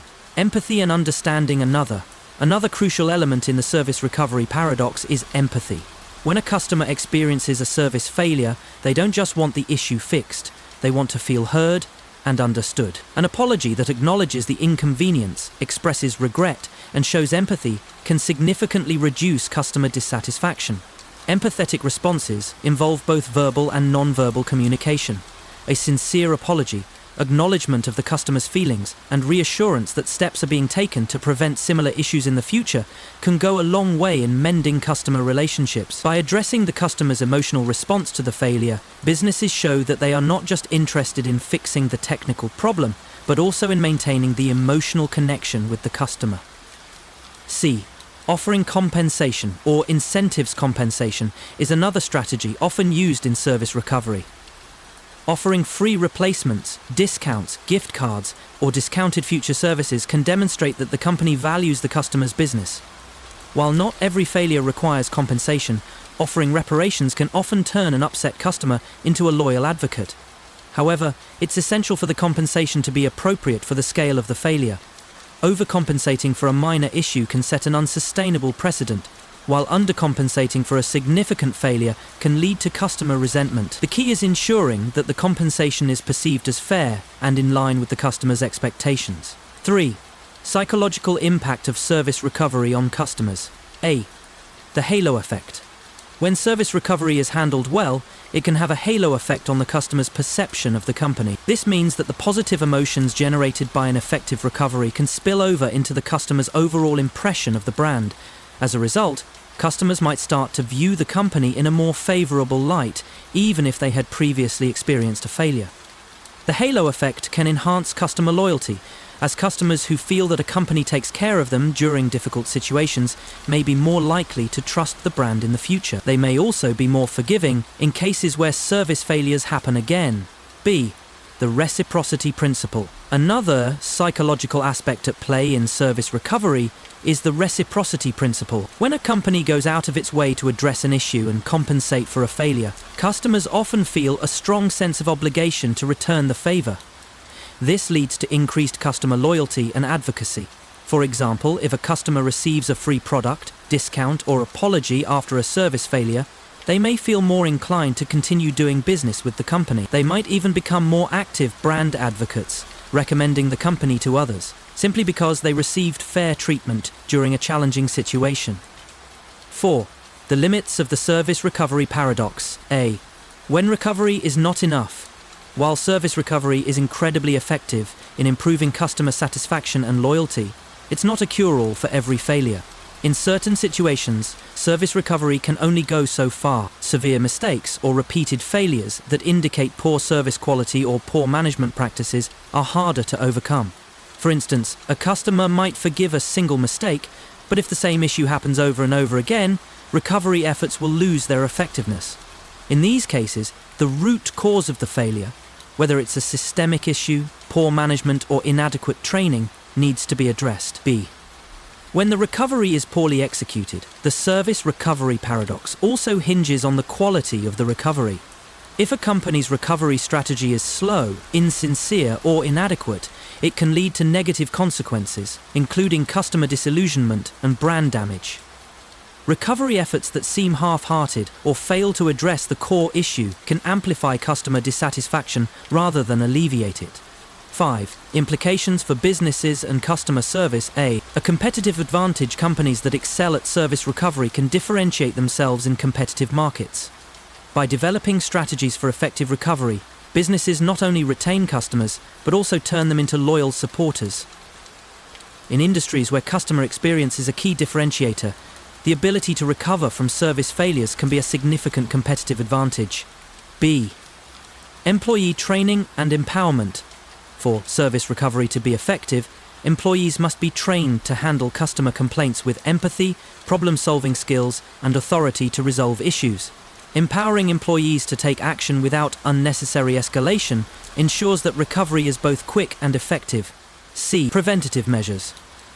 Although the service recovery paradox is an excellent strategy for improving customer satisfaction after failure, the best approach is still to prevent failures in the first place. By continuously improving service quality, product offerings, and customer support, businesses can reduce the need for recovery and minimize the occurrence of service failures. This finding contradicted earlier customer service principles, which suggested that failures in service would naturally lead to a loss of trust and dissatisfaction. One of the key contributions to this concept was the work of Davidow, 2000, who studied the impact of service recovery in industries ranging from hospitality to telecommunications. She found that customers who were dissatisfied initially but received a well-handled recovery were more likely to remain loyal to the company and even recommend it to others. Research on customer service recovery indicated that the response to failure, such as offering apologies, refunds, compensation, or simply acknowledging the issue, could surpass the impact of the failure itself in shaping customer loyalty. This paradox was a significant breakthrough for businesses, especially in the service industry, where customers have direct interactions with employees and systems. The Petersburg Paradox. Imagine you're presented with a coin flip game where you can win an exponentially increasing amount of money based on how many flips it takes for the coin to land on heads. The more flips, the higher the reward. Yet, paradoxically, most people would only be willing to pay a small fee to enter this game, despite its potential to offer an enormous payout. This is the essence of the St. Petersburg Paradox, a classic problem in probability theory and economics. The game offers an infinite expected value, yet human behavior shows that people are risk-averse and don't value the game nearly as much as the mathematical model suggests. Why do we consistently undervalue high expected value scenarios with large risks? The paradox highlights the conflict between mathematical expectations and real-world decision-making, forcing us to consider how humans perceive value and risk differently than the abstract math might suggest. Let's explore the St. Petersburg Paradox, where expected value, human behavior, and decision theory collide in a puzzling contradiction that reveals the complexities of rationality, risk-taking, and the limits of mathematical models in real-world scenarios. The St. Petersburg Paradox was introduced by the Swiss mathematician Daniel Bernoulli in 1738 as part of his work on probability theory and utility theory. The paradox was framed around a coin flip game in which the player would flip a coin repeatedly until they got ahead. The payoff for the game would start at $2 for the first flip, double with each successive flip, $4 for the second flip, $8 for the third, and so on, theoretically continuing infinitely. The expected value of the game, which is calculated by multiplying the probability of each outcome by the prize, suggests that the expected payout approaches infinity. But mathematically this should make the game worth an infinite amount of money. However, when Bernoulli presented this paradox, he noted that no one would be willing to pay an astronomical sum to participate in such a game, highlighting the disparity between theoretical expectations and human decision-making. This disconnect between theoretically optimal choices and actual choices led Bernoulli to introduce the concept of utility theory, which suggested that people make decisions based on the marginal utility of money, not its raw value. This was a key development in the foundations of modern economics, influencing the field of decision theory and behavioral economics. The St. Petersburg Paradox continues to be a central topic of discussion in probability theory, economics, and philosophy, challenging our understanding of rationality, risk, and value. The St. Petersburg Paradox presents a problem that combines elements of probability theory, economics, and human psychology. It illustrates a situation where mathematical models predict an infinite expected value for a game of chance, but actual human behavior reveals a much lower valuation of the game. The paradox is critical because it exposes the limits of expected value as a useful tool for understanding human decision-making and challenges traditional notions of rationality in economic theory. 1. The mechanics of the St. Petersburg game. A. The structure of the game. The game is structured as follows. A coin is flipped repeatedly until heads appears. The prize for the first flip, if it is heads, is $2. If the first flip is tails, the second flip is conducted, and the prize for this flip is $4, and so on. The prize doubles with each successive flip, and the number of flips needed before heads occurs is random. Mathematically, the expected value of the game is calculated as the sum of the probabilities of all possible outcomes multiplied by the prize associated with each outcome. The expected value formula for the game is E equals 1/2x2 plus 1/4x4 plus 1/8x8 plus 1/16x16 plus the sum of this infinite series is infinite, which suggests that the mathematical expectation of the game is infinite. B. Calculating the expected value. The calculation above is based on geometric series, where the expected value of the game can be derived from the following. E equals n equals 1 to 1/2 to the power of n. X term represents the probability of the game ending at the nth flip, with heads, multiplied by the prize. The series sums to infinity, suggesting that, based purely on mathematical probability, the game should be worth an unlimited amount of money. The paradox arises from the disconnect between this infinite expected value and the fact that most people would not be willing to pay large sums, even millions of dollars, to participate in the game. 2. The disconnect between expected value and human behavior. A. Risk aversion and marginal utility. The crux of the St. Petersburg paradox lies in the concept of risk aversion, which is the tendency for individuals to prefer certainty over uncertainty, even if the uncertain outcome offers a higher expected value. This aversion to risk makes people less willing to pay a large sum for a game that has a potentially infinite payout, but also a high degree of uncertainty. In traditional utility theory, people are assumed to make decisions based on the marginal utility of money, not its absolute value. Utility is the subjective value individuals place on money, which diminishes as they acquire more wealth. This concept was first introduced by Daniel Bernoulli to explain why people undervalue high expected value games like the St. Petersburg game. For instance, if an individual already has a certain amount of money, the utility they gain from $100, 0 cents, is much less than the utility gained from the first $100, 0 cents they ever earn. This diminishing marginal utility means that $1,000, 0 cents, may not be perceived as 10 times more valuable than $100, 0 cents, as it does not provide as much satisfaction.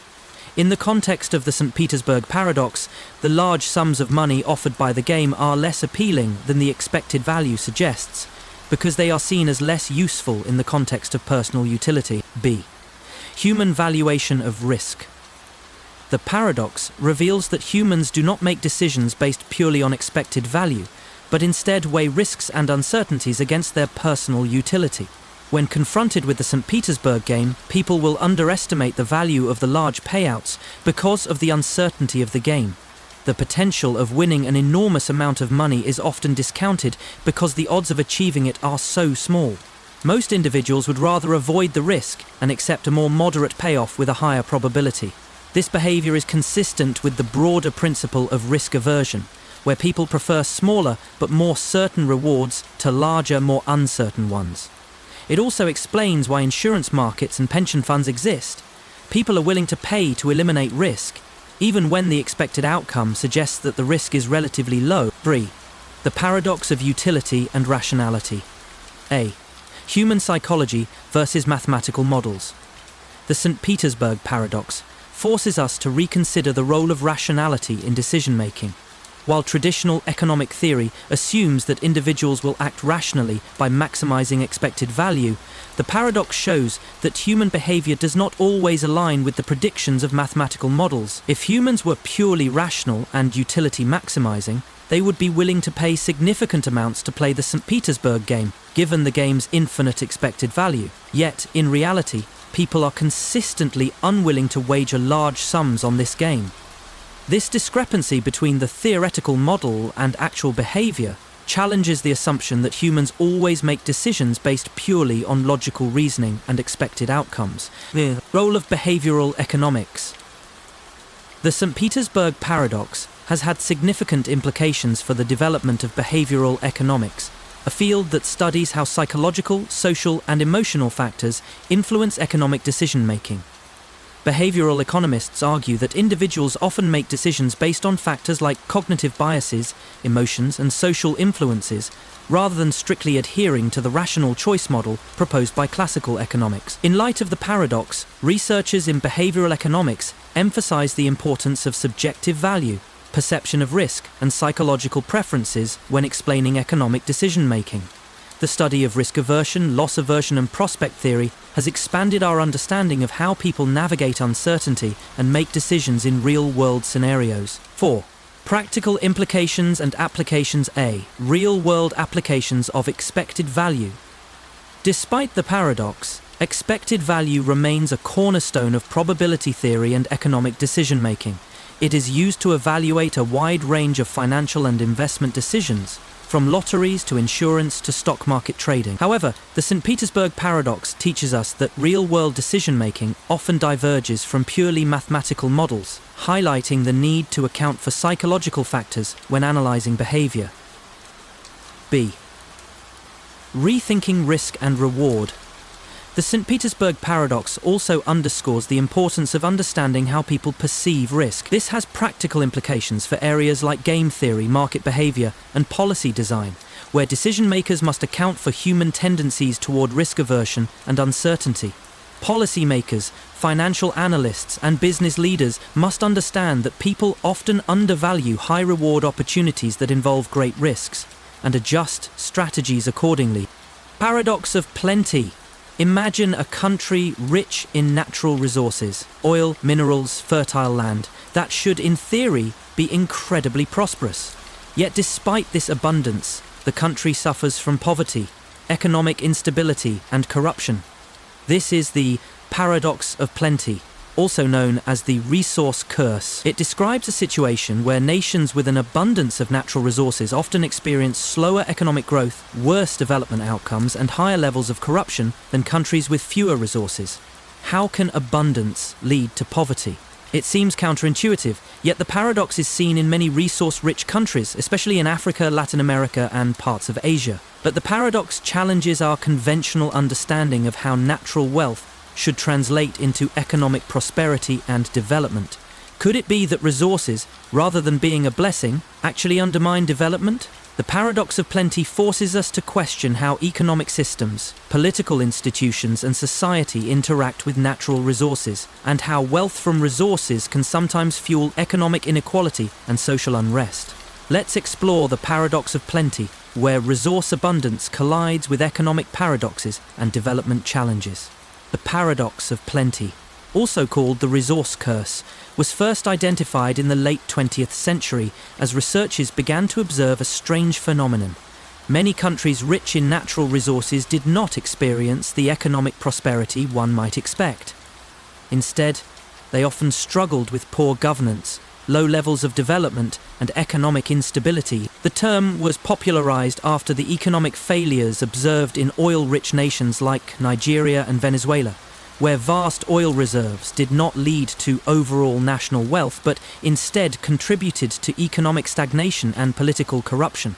These countries often saw inflation, unemployment, and fiscal mismanagement despite their resource abundance. The paradox became more prominent after Latin American countries in the 1980s and African nations in the 1990s, rich in minerals like diamonds, gold, and oil, failed to develop strong, stable economies. Instead of thriving, these countries often saw wealth concentrated in the hands of a few, while poverty and inequality grew. Studies on the paradox of plenty have suggested that resource wealth can lead to economic mismanagement and poor political institutions, especially when governments depend heavily on resource revenues and avoid building a diversified economy. The paradox highlights how political instability, corruption, and inefficient resource management can lead to economic decline rather than prosperity, making it a significant topic in discussions of economic development and resource management. The paradox of plenty refers to the counterintuitive situation in which nations with abundant natural resources fail to experience the economic prosperity that might be expected.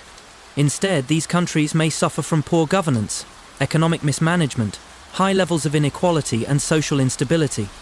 This paradox has been observed in many countries, particularly in resource-rich areas such as Africa, Latin America, and parts of Asia, where the wealth derived from resources has often failed to translate into broader societal benefits.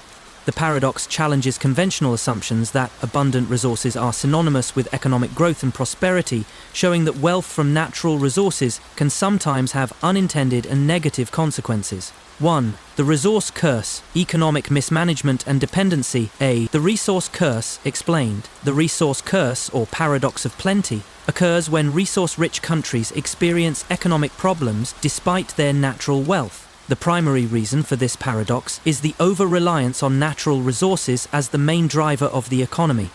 When a country's economy becomes dependent on one resource, such as oil, minerals, or timber, it often leads to a lack of economic diversification and vulnerability to global price fluctuations. This creates economic instability that undermines long-term growth and development.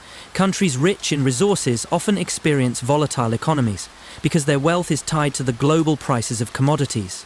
If the price of a country's key resource falls or experiences a sharp drop, the entire economy can suffer. For example, many oil-producing countries like Venezuela and Nigeria experienced economic collapse when oil prices plummeted. The economy had little resilience because it depended so heavily on one export commodity, and when that market failed, there was little room for economic flexibility or growth. B. Political instability and corruption. The resource dependence seen in many resource-rich countries often leads to poor governance and corruption. When governments rely heavily on revenues from natural resources, they may neglect the development of other sectors such as education, healthcare, or infrastructure. This reliance can also foster corruption, as government officials and elites exploit the wealth generated by natural resources for personal gain. Many resource-rich countries experience authoritarian rule or weak political institutions, where wealth from natural resources is concentrated in the hands of a few elites, while the broader population remains impoverished. The oil curse in countries like Nigeria and Angola has led to social unrest, civil war, and poor living conditions for citizens, despite the wealth generated by their natural resources. The mismanagement of resource revenues often results in the exacerbation of inequality and prevents meaningful economic development. C. Dutch disease, a key economic mechanism. A specific economic phenomenon known as Dutch disease is often a contributor to the resource curse. Dutch disease occurs when a country's reliance on a single natural resource, such as oil or minerals, leads to an appreciation of its currency. This appreciation makes other exports, such as manufactured goods and agriculture, less competitive on the international market. As a result, the country's economy becomes more dependent on the resource and less diversified, leading to a decline in other sectors and economic vulnerability.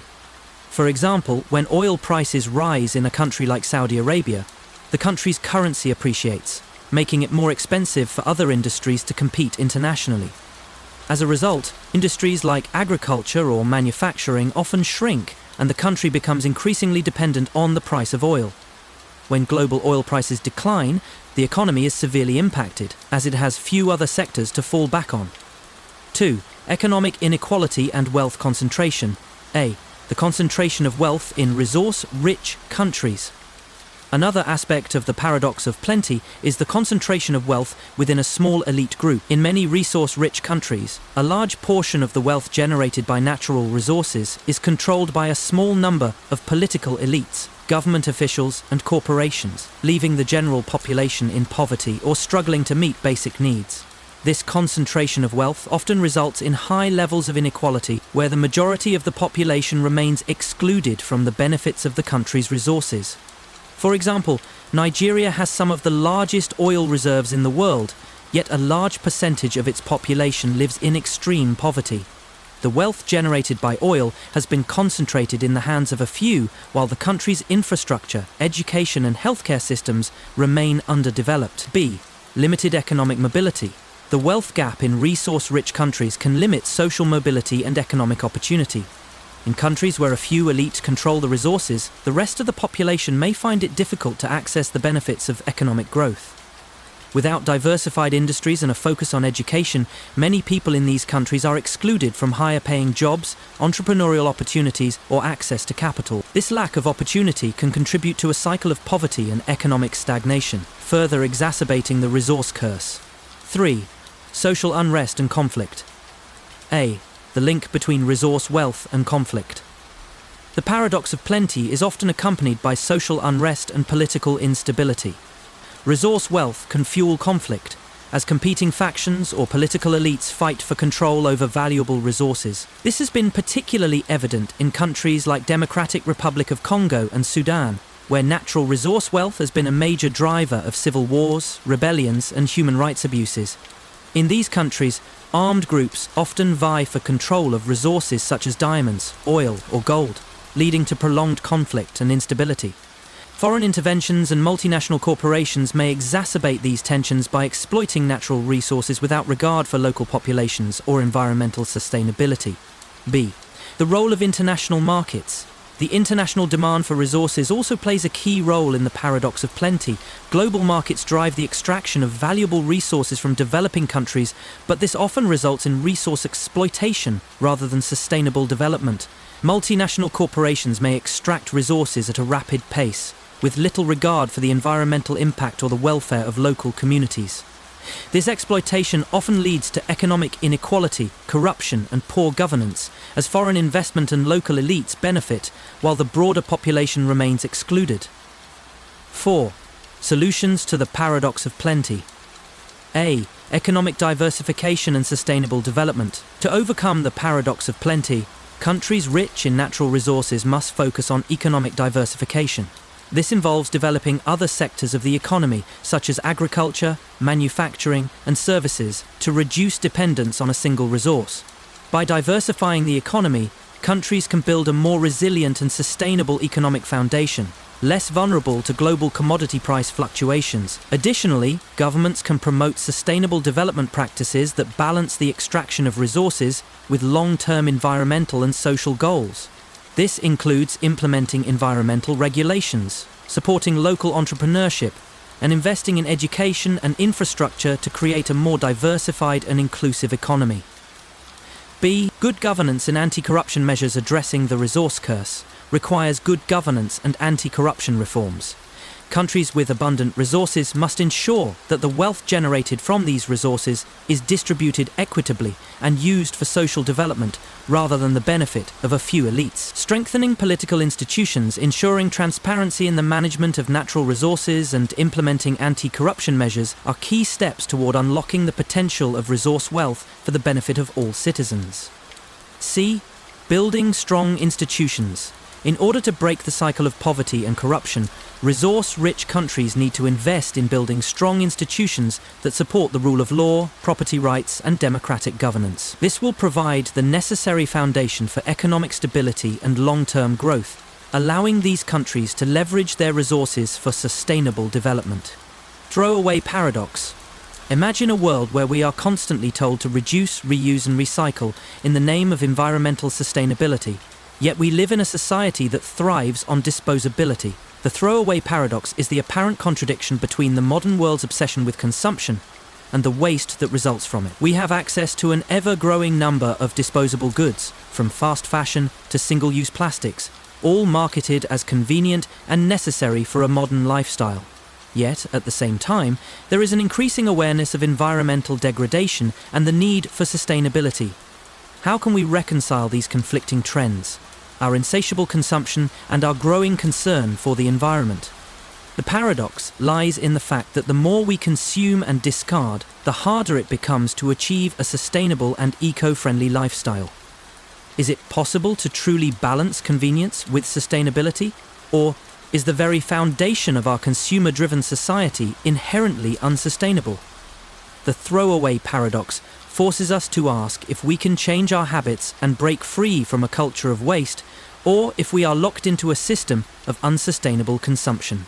Let's explore the throwaway paradox, where disposability and sustainability collide in a complicated and often contradictory way. The throwaway paradox has roots in the development of consumer culture in the 20th century, particularly with the rise of mass production and the advertising industry. After World War II, Western countries, particularly the United States, saw a massive boom in consumerism, with new technologies and materials making goods more affordable and accessible than ever before. Disposable products, from razors and diapers to plastic bottles and packaging, became commonplace, marketed as symbols of convenience and progress. This wave of disposable goods was initially celebrated for its efficiency, But as the environmental consequences of mass production and waste generation began to unfold, a paradox emerged. The more we consumed, the more waste we created. In the late 20th century, environmental movements began to raise concerns about the sustainability of this consumption-driven lifestyle. The idea of sustainability emerged, focusing on reducing waste, promoting recycling, and developing more eco-friendly alternatives. However, despite increased awareness of environmental damage, consumption continued to rise, and the throwaway culture persisted, leading to the throwaway paradox, a situation where modern convenience coexists with growing ecological concerns. Over the last few decades, the paradox has become even more apparent, with the globalization of consumerism, the proliferation of single-use plastics, and the continued development of fast fashion. Governments and organizations have taken steps toward reducing waste and promoting sustainability, but the paradox persists, challenging both consumers and policymakers to reconsider the very foundation of modern consumer culture. The throwaway paradox is rooted in the tension between our modern consumer culture and our growing awareness of environmental sustainability. It highlights the contradiction between our insatiable desire for convenience and disposability on one hand, and our efforts to preserve the planet on the other. This paradox touches on several critical areas, including waste production, consumer behavior, environmental impact, and the role of industry in shaping the modern lifestyle. Let's break down the key components of this paradox. 1. The rise of consumerism and the birth of the throwaway culture. A. The emergence of disposable products. The throwaway culture, as we know it, began in the mid-20th century, following the rapid advances in mass production and the consumer goods industry. The introduction of new materials like plastics made it easier and cheaper to produce single-use items. As a result, products like disposable razors, cups, plates, bottles, and packaging became ubiquitous. The idea was simple: convenience. Use something once, dispose of it, and move on. This model promised to simplify daily life by minimizing the need for cleaning, maintenance, and storage. The consumer culture, fueled by the advertising industry, encouraged people to buy more and throw away more. Advertisements promoted newness and innovation, emphasizing the idea that modernity and progress were tied to new products that were quickly replaced by newer versions. This was especially true in industries like fashion and electronics, where planned obsolescence, the strategy of designing products with a limited useful life, further fueled the cycle of consumption. B. Convenience versus waste. The throwaway culture initially seemed like a positive change, offering people the convenience of disposability without much thought to the long-term consequences. However, as this culture expanded, it became clear that the sheer volume of waste being generated was unsustainable. Single-use plastics and non-biodegradable materials began to flood landfills, and pollution levels in oceans and rivers surged. The throwaway paradox emerged as people became more aware of the ecological damage caused by waste, yet the consumption of disposable goods continued. The convenience of a disposable lifestyle became increasingly at odds with the growing concerns about pollution and environmental degradation. The paradox is evident. Our desire for ease and convenience directly contradicts the need for a more sustainable approach to consumption. 2. The environmental impact of a throwaway society. A. The problem of plastic waste. One of the most significant contributors to the throwaway paradox is the massive proliferation of plastic products. Plastic is cheap, durable, and versatile, which has made it the material of choice for packaging, bottles, bags, and food containers. However, its durability is a double-edged sword.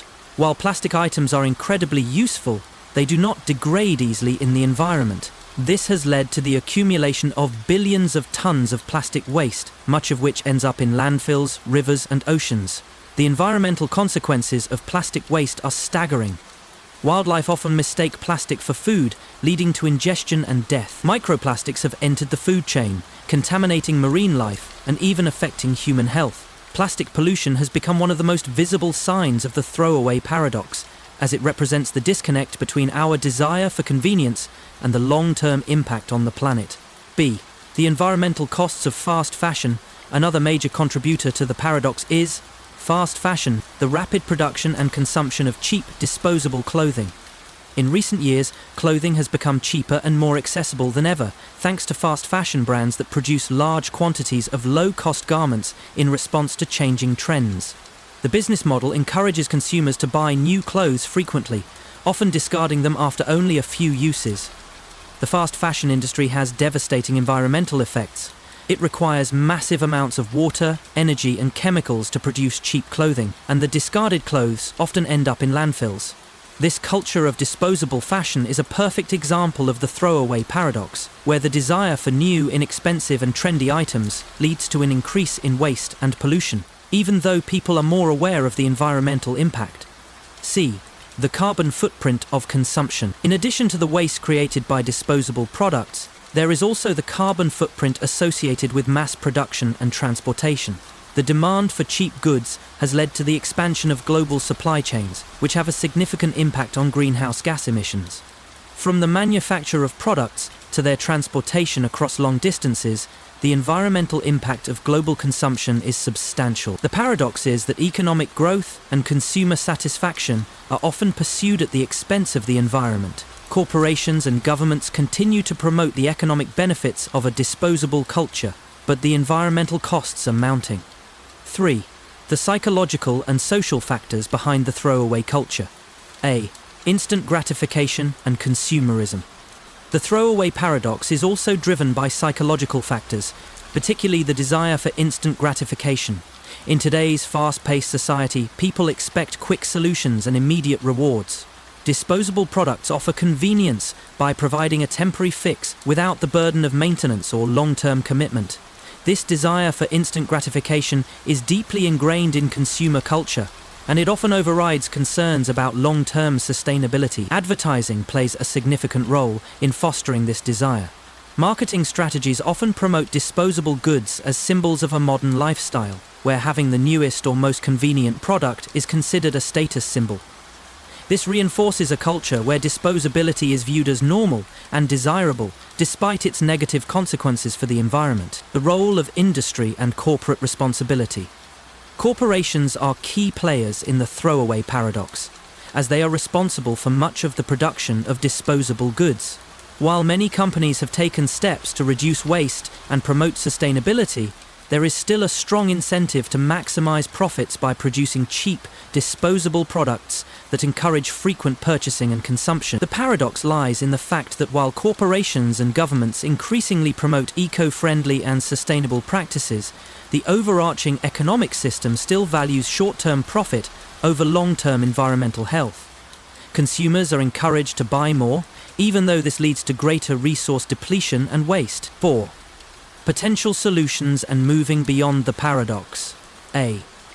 Shifting toward a circular economy. One potential solution to the throwaway paradox is the shift from a linear economy, take, make, dispose, to a circular economy, where products are designed for reuse, repair, and recycling.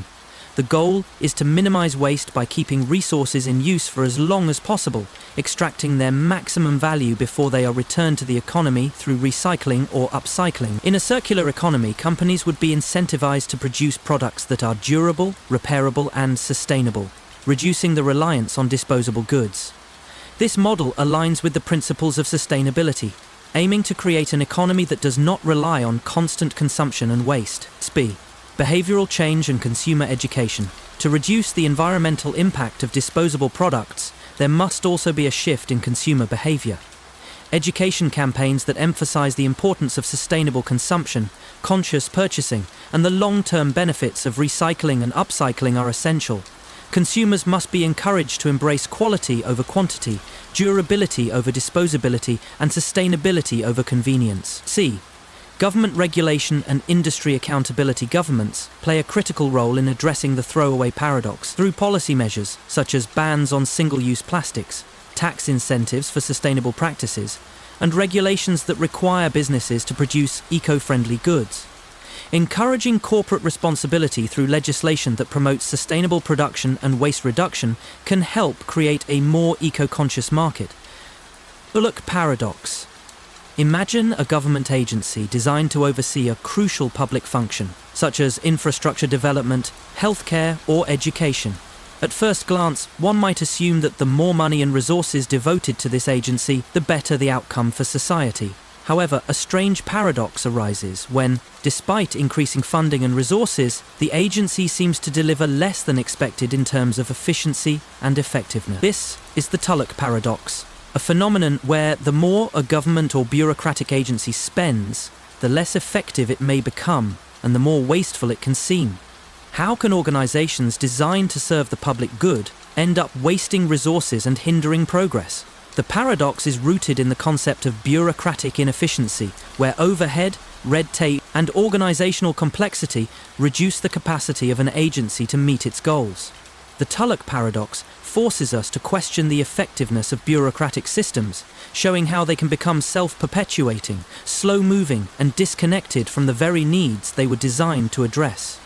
Let's explore the Tulloch paradox, where efficiency and bureaucracy collide in a counterintuitive twist. The Tulloch paradox is named after the American economist and public choice theorist Gordon Tulloch, who first observed the inefficiencies in government bureaucracy and the paradoxical relationship between spending and performance. Tulloch's work in the field of public choice theory focused on how government agencies and bureaucratic structures often fail to deliver optimal outcomes, despite being allocated significant public funds and resources.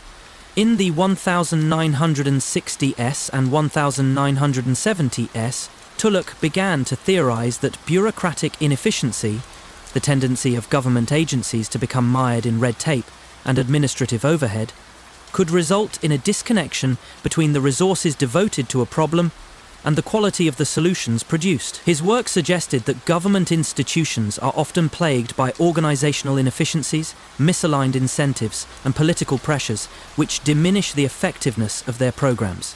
The paradox is that, despite the increased allocation of public resources towards solving problems, the result is often inefficient and wasteful decision-making. This observation led to Tulloch's exploration of how bureaucracies, in both government and private sector, often fail to align their spending with productive outcomes. The Tulloch paradox remains a central concept in public choice theory, political economy, and organizational studies, providing insight into the limitations of bureaucratic decision-making and the challenges of improving government performance. The Tulloch paradox reveals a key insight into the relationship between bureaucracy and efficiency.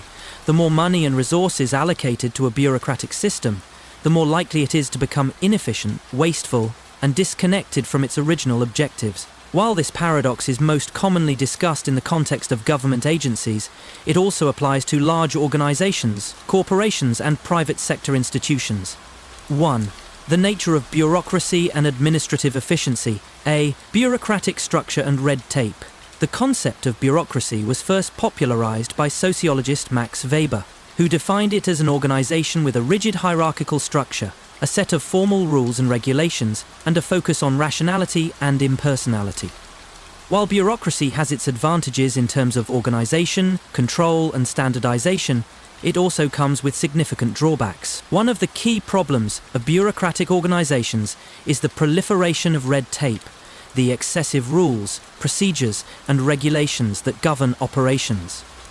Over time, bureaucracies can become so entrenched in their procedures that they prioritize compliance with rules rather than achieving results. As a result, even well-intentioned organizations can become inefficient, wasting resources on paperwork, approvals, and administrative tasks that distract from the actual goal of the organization.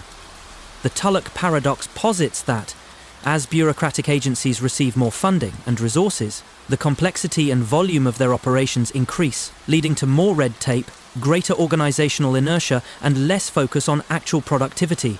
In this context, the paradox arises because the more resources allocated to the problem, the less likely it is that the problem will be effectively addressed. B. Misaligned incentives in bureaucracy. Another key element of the Tulloch paradox is the misalignment of incentives within bureaucratic organizations. In many government agencies, employees are motivated by job security, advancement, and following procedures rather than by the desire to improve outcomes or increase efficiency. As a result, bureaucratic workers may engage in behaviors that prioritize internal processes over external results. For example, employees might focus on ensuring that paperwork is completed correctly or that rules are followed, rather than asking whether their actions are contributing to the overall mission of the agency. This creates an incentive structure that discourages innovation and rewards routine compliance. The Tulloch paradox explains that as bureaucracies grow, they tend to become more focused on their own operations and less concerned with delivering public goods efficiently. C. Political pressures and bureaucratic goals. In addition to the internal dynamics of bureaucracies, external pressures from politicians, lobbyists, and interest groups can also shape the goals and actions of bureaucratic organizations. Politicians may push for certain policies or programs that are politically advantageous, even if they are not the most effective in addressing the underlying issues. Bureaucracies may be incentivized to adopt these policies in order to align with the political agenda of the day, often at the expense of long-term effectiveness. These external pressures can cause bureaucratic organizations to focus on short-term goals, such as securing funding or political favor, rather than achieving sustainable outcomes. Over time, this focus on political expediency can undermine the efficiency and effectiveness of the organization, even as it receives more resources. The paradox is that more funding and resources do not always translate into better outcomes. Rather, they may simply lead to greater complexity and less accountability. 2. The Tulloch paradox in government agencies. A. Public sector waste and inefficiency. Government bureaucracies are often cited as examples of the Tulloch paradox, where increased spending and resources lead to diminishing returns in terms of service delivery and public satisfaction. One prominent example is the US healthcare system, where government programs like Medicare and Medicaid face significant challenges related to administrative overhead and inefficiency. While these programs are designed to provide essential healthcare to large portions of the population, the systems that manage them are often inefficient, slow, and bureaucratic. Similarly, many government agencies responsible for infrastructure, education, and welfare programs struggle with bureaucratic inefficiencies such as delays in implementation, wasteful spending, and lack of coordination between different departments. These inefficiencies can be exacerbated by the increasing complexity of government regulations and the expansion of bureaucratic operations over time. B. The role of oversight and accountability. One of the key issues contributing to the Tulloch paradox in government is the lack of effective oversight and accountability. In large bureaucratic systems, it is often difficult to track performance or determine whether resources are being used effectively. External auditing and performance evaluations are often inadequate, and bureaucratic agencies are rarely held accountable for poor outcomes. As a result, government agencies can operate with minimal oversight, leading to resource waste, inefficiency, and poor service delivery. Despite receiving increasing budgets and resources, these organizations often fail to meet the needs of the public because their internal processes are too complex and entrenched to adapt to changing demands. 3. The Tulloch paradox in private sector bureaucracies. A. Corporate bureaucracy and organizational inefficiency. The Tulloch paradox is not limited to government agencies. It also applies to private sector bureaucracies, particularly large corporations. As companies grow in size, they often develop complex internal structures, including multiple departments, layers of management, and standardized procedures. These organizational features can lead to inefficiency, as decisions become slower and less responsive to changes in the market. For example, a large corporation may struggle to respond to new technological innovations or changes in consumer preferences, because its bureaucracy slows down decision-making and implementation. Despite having large resources at their disposal, companies with cumbersome bureaucratic structures may find themselves unable to innovate or adapt quickly enough to compete effectively. B. The role of middle management. Middle management is often a key contributor to the bureaucratic inefficiency observed in both public and private organizations. Middle managers are responsible for supervising employees, implementing policies, and ensuring compliance with internal procedures. However, their role can lead to administrative overhead, as they create additional layers of decision-making and accountability, which slows down the organization's ability to take action. Middle managers may also prioritize internal goals, such as meeting quotas or justifying their departments, over the larger organizational mission. This can lead to a focus on bureaucratic compliance rather than operational effectiveness, ultimately contributing to the Tulloch paradox. 4. Addressing the Tulloch paradox, solutions and reforms. A. Streamlining bureaucratic processes. One way to address the Tulloch paradox is by streamlining bureaucratic processes to reduce red tape and administrative overhead. This can involve simplifying procedures, eliminating unnecessary steps, and ensuring that decision-making is faster and more responsive to the needs of the public or organization. Modern technologies, such as digital platforms and automation, can also help reduce administrative burden and improve efficiency. B. Shifting to performance-based metrics. Another solution is to shift from a focus on compliance to performance-based metrics that prioritize outcomes over processes. In both government and private organizations, measuring success in terms of real-world results, such as public satisfaction or employee productivity, rather than just internal procedures, can help improve efficiency and reduce waste. C. Promoting accountability and transparency. To avoid inefficiencies, bureaucratic organizations must embrace greater accountability and transparency.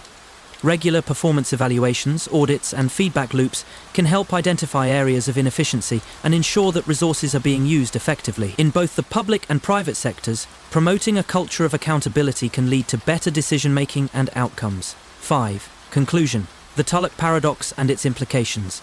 A. The complexity of bureaucratic efficiency. The Tulloch Paradox highlights the complex relationship between bureaucracy and efficiency. While bureaucratic organizations are essential for maintaining order and structure, their inherent inefficiencies can result in resource waste, delayed decision-making, and poor outcomes. Despite receiving more resources, these organizations may fail to deliver on their intended goals because their complex internal processes create barriers to effectiveness. B. Reforms for improved governance. Addressing the Tulloch Paradox requires reforming bureaucratic structures to prioritize efficiency, accountability, and outcome-driven goals. By simplifying processes, embracing new technologies, and creating a culture of accountability, governments and organizations can minimize waste and improve the effectiveness of their programs. Tritone Paradox. Imagine listening to a musical interval, a sequence of two notes played, one after the other, and perceiving the relationship between the notes differently from someone else, even though you're both hearing the same exact sounds. This is the tritone paradox, a phenomenon in music theory and auditory perception where the same interval, the tritone, an interval of 3 whole steps, also known as the augmented fourth, is heard as ascending by some people and descending by others. The paradox lies in the fact that the perception of this interval can vary so drastically from one listener to the next, despite both listeners hearing the same notes. How can objective sound lead to subjective interpretation in such an extreme way? The tritone paradox challenges our understanding of perception, cognition, and music theory, raising questions about how we interpret sound and the way our brain processes musical intervals. Is the tritone perceived differently because of cultural differences, individual ear training, or are there deeper, more biological factors at play in how we hear music? Let's explore the tritone paradox, where the objective world of sound meets the subjective nature of perception in a fascinating way. The tritone paradox was first introduced in the early 1980s by British psychologist Ian L. Handley and Richard P.G. Clifton, who conducted studies exploring how humans perceive musical intervals. The tritone, a particularly dissonant interval, became the subject of their investigation due to its unusual and conflicting nature. A tritone is an interval of 3 whole steps or 6 half steps, for example, C to F or B to F, and it has historically been considered one of the most dissonant and unstable intervals in music. Handley and Clifton's experiments demonstrated that when a tritone was played to listeners in isolation, some people would hear the interval as ascending, while others heard it as descending, even though the exact notes played were identical. This discovery led to the concept of the tritone paradox, where the perceptual discrepancy was not due to any differences in the sound or the frequency of the notes themselves, but in the way different people's brains processed the relationship between the two tones. Since then, the tritone paradox has fascinated psychologists, music theorists, and neuroscientists alike, as it reveals important insights into how we interpret auditory stimuli. The paradox highlights the complexity of musical perception and raises questions about the subjectivity of sound and how individual differences in brain function and musical training can shape our experience of music. The tritone paradox is a fascinating phenomenon that challenges our understanding of how we perceive sound, particularly in the context of musical intervals. It involves the perception of the tritone, an interval that spans 3 whole steps in pitch, or 6 half steps, and is often described as dissonant and unstable. The paradox lies in the fact that the same exact interval, when heard by different individuals, can be perceived in opposite directions. Some listeners hear it as ascending, while others hear it as descending. 1. Understanding the tritone and its characteristics. A. The musical tritone. In music theory, an interval refers to the distance between two notes. The tritone, also known as the augmented fourth or diminished fifth, is one of the most dissonant and unstable intervals in music. It is often used in classical music and jazz to create tension, as its sound demands resolution to a more consonant interval. The tritone is made up of 3 whole steps, or 6 half steps, which makes it one of the largest intervals in Western music. For example, in the key of C, the tritone is the distance between C and F. In the key of B, the tritone is the distance between B and F. The augmented fourth, C to F, or diminished fifth, B to F, is an interval that divides the octave uneasily, creating a sense of unease or tension. B. The perceptual dissonance of the tritone.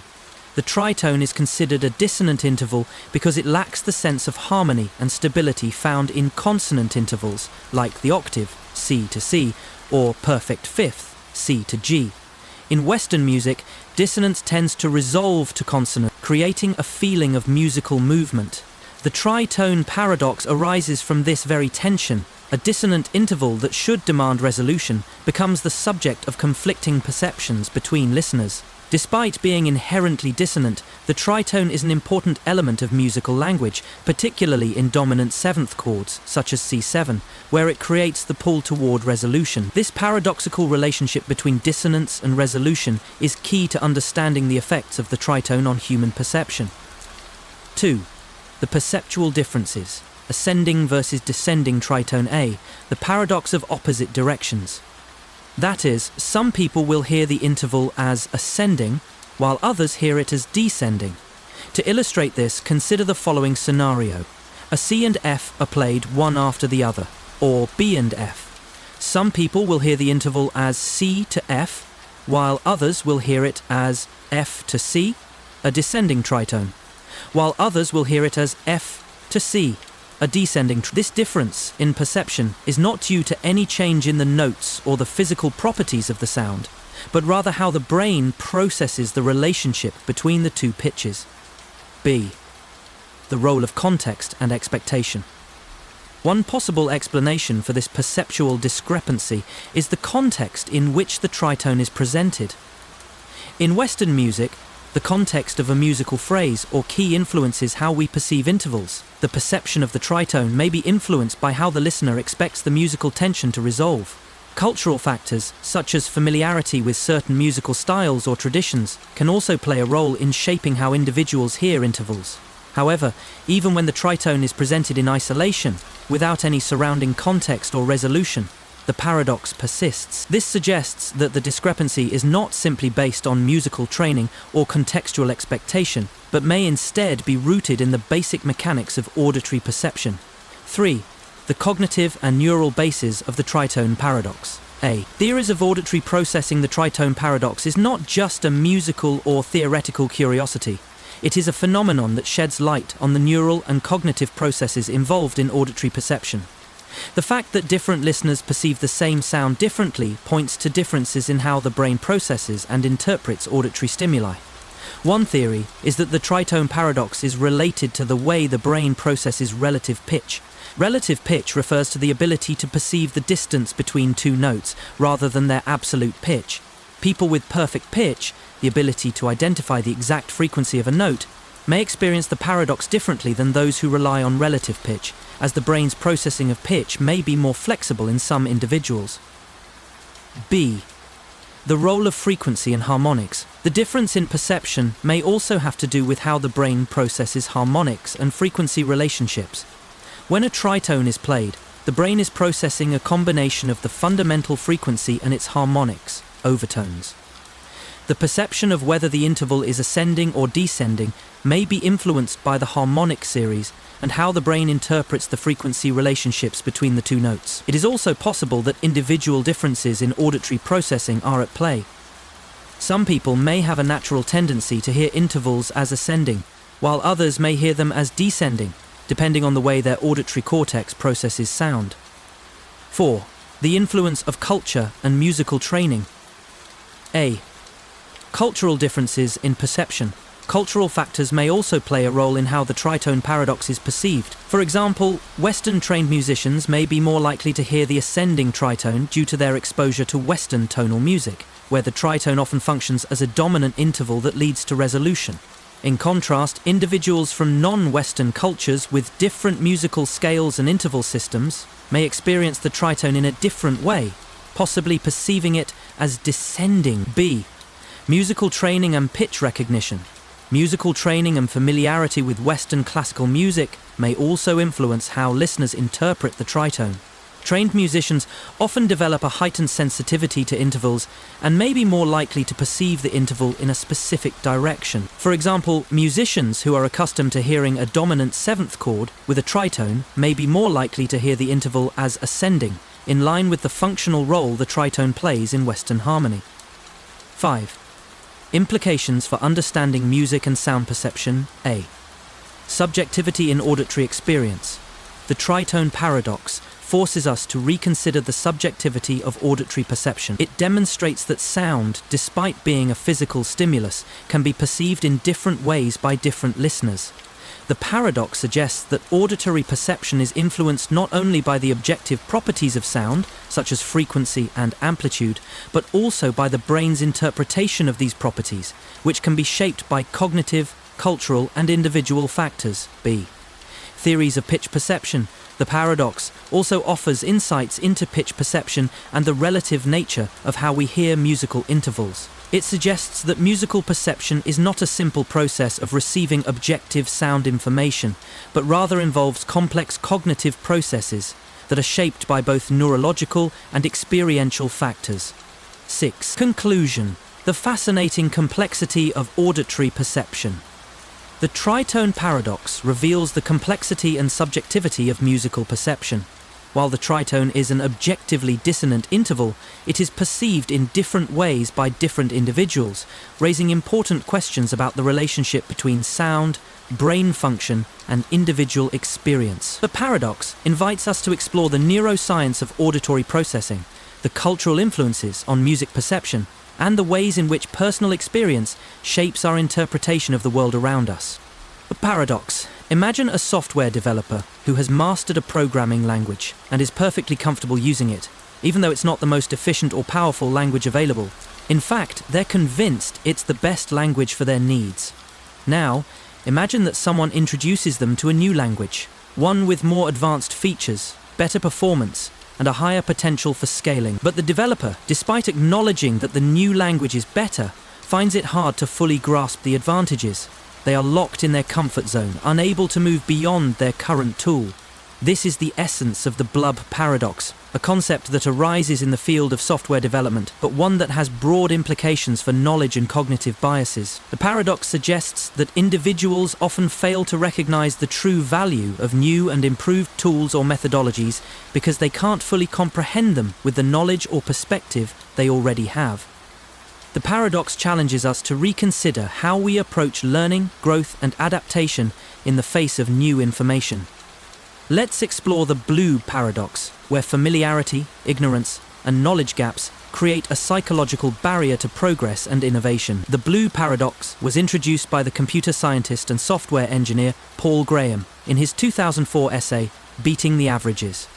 The paradox arose from his observations on the way developers often become comfortable with a specific programming language, even when better alternatives are available. Graham coined the term blub to represent any programming language the developer is familiar with, regardless of whether it's technically the best tool for the job. The core idea of the paradox is that when software developers, or individuals in any field, learn a particular tool or technique, they become so comfortable and accustomed to it that they struggle to fully appreciate or understand the advantages of more advanced or powerful tools. The developer's inability to see the limitations of their current tool prevents them from making the mental leap to adopting something new, even if it could improve their work. The blub paradox has since been used to illustrate how cognitive biases, particularly anchoring, relying too heavily on familiar knowledge, and status quo bias, the tendency to favor things that are familiar or already in place, can impact innovation and personal development. The paradox highlights how familiarity with something can distort our perception of its effectiveness, leading us to cling to it despite the availability of better options. The blub paradox is a striking example of how our cognitive biases can limit our ability to adapt and improve. At its core, the paradox underscores how familiarity with a specific tool or methodology can cloud our judgment and prevent us from recognizing superior alternatives. This is not just an issue for software developers, but extends to many areas of life, from decision-making and learning to personal growth and career development. 1. The cognitive biases behind the blub paradox. A. Anchoring bias. The blub paradox is a prime example of anchoring bias, a cognitive bias where individuals rely too heavily on the first piece of information they encounter, the anchor, when making decisions. In the case of the software developer, their initial exposure to a programming language becomes the anchor for all future evaluations of languages. As a result, they are unable to fully comprehend the value of a new language, even if it offers improvements in terms of performance, ease of use, or scalability. This bias can cause developers to overestimate the usefulness of the tools they are already familiar with, simply because they have experience with them. They become anchored to their existing understanding and fail to adapt to new information. In the context of Blue, the developer remains fixed on their current tool, even when faced with more effective or efficient alternatives. B. Status quo bias. The status quo bias refers to the tendency to prefer things as they are, often because we find comfort in the familiar. In the blub paradox, the developer's attachment to their existing programming language reflects a preference for the status quo.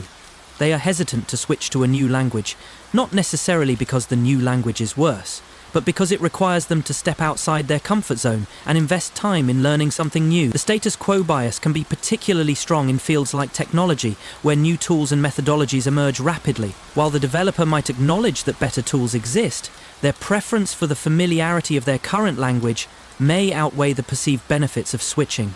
C. The curse of knowledge.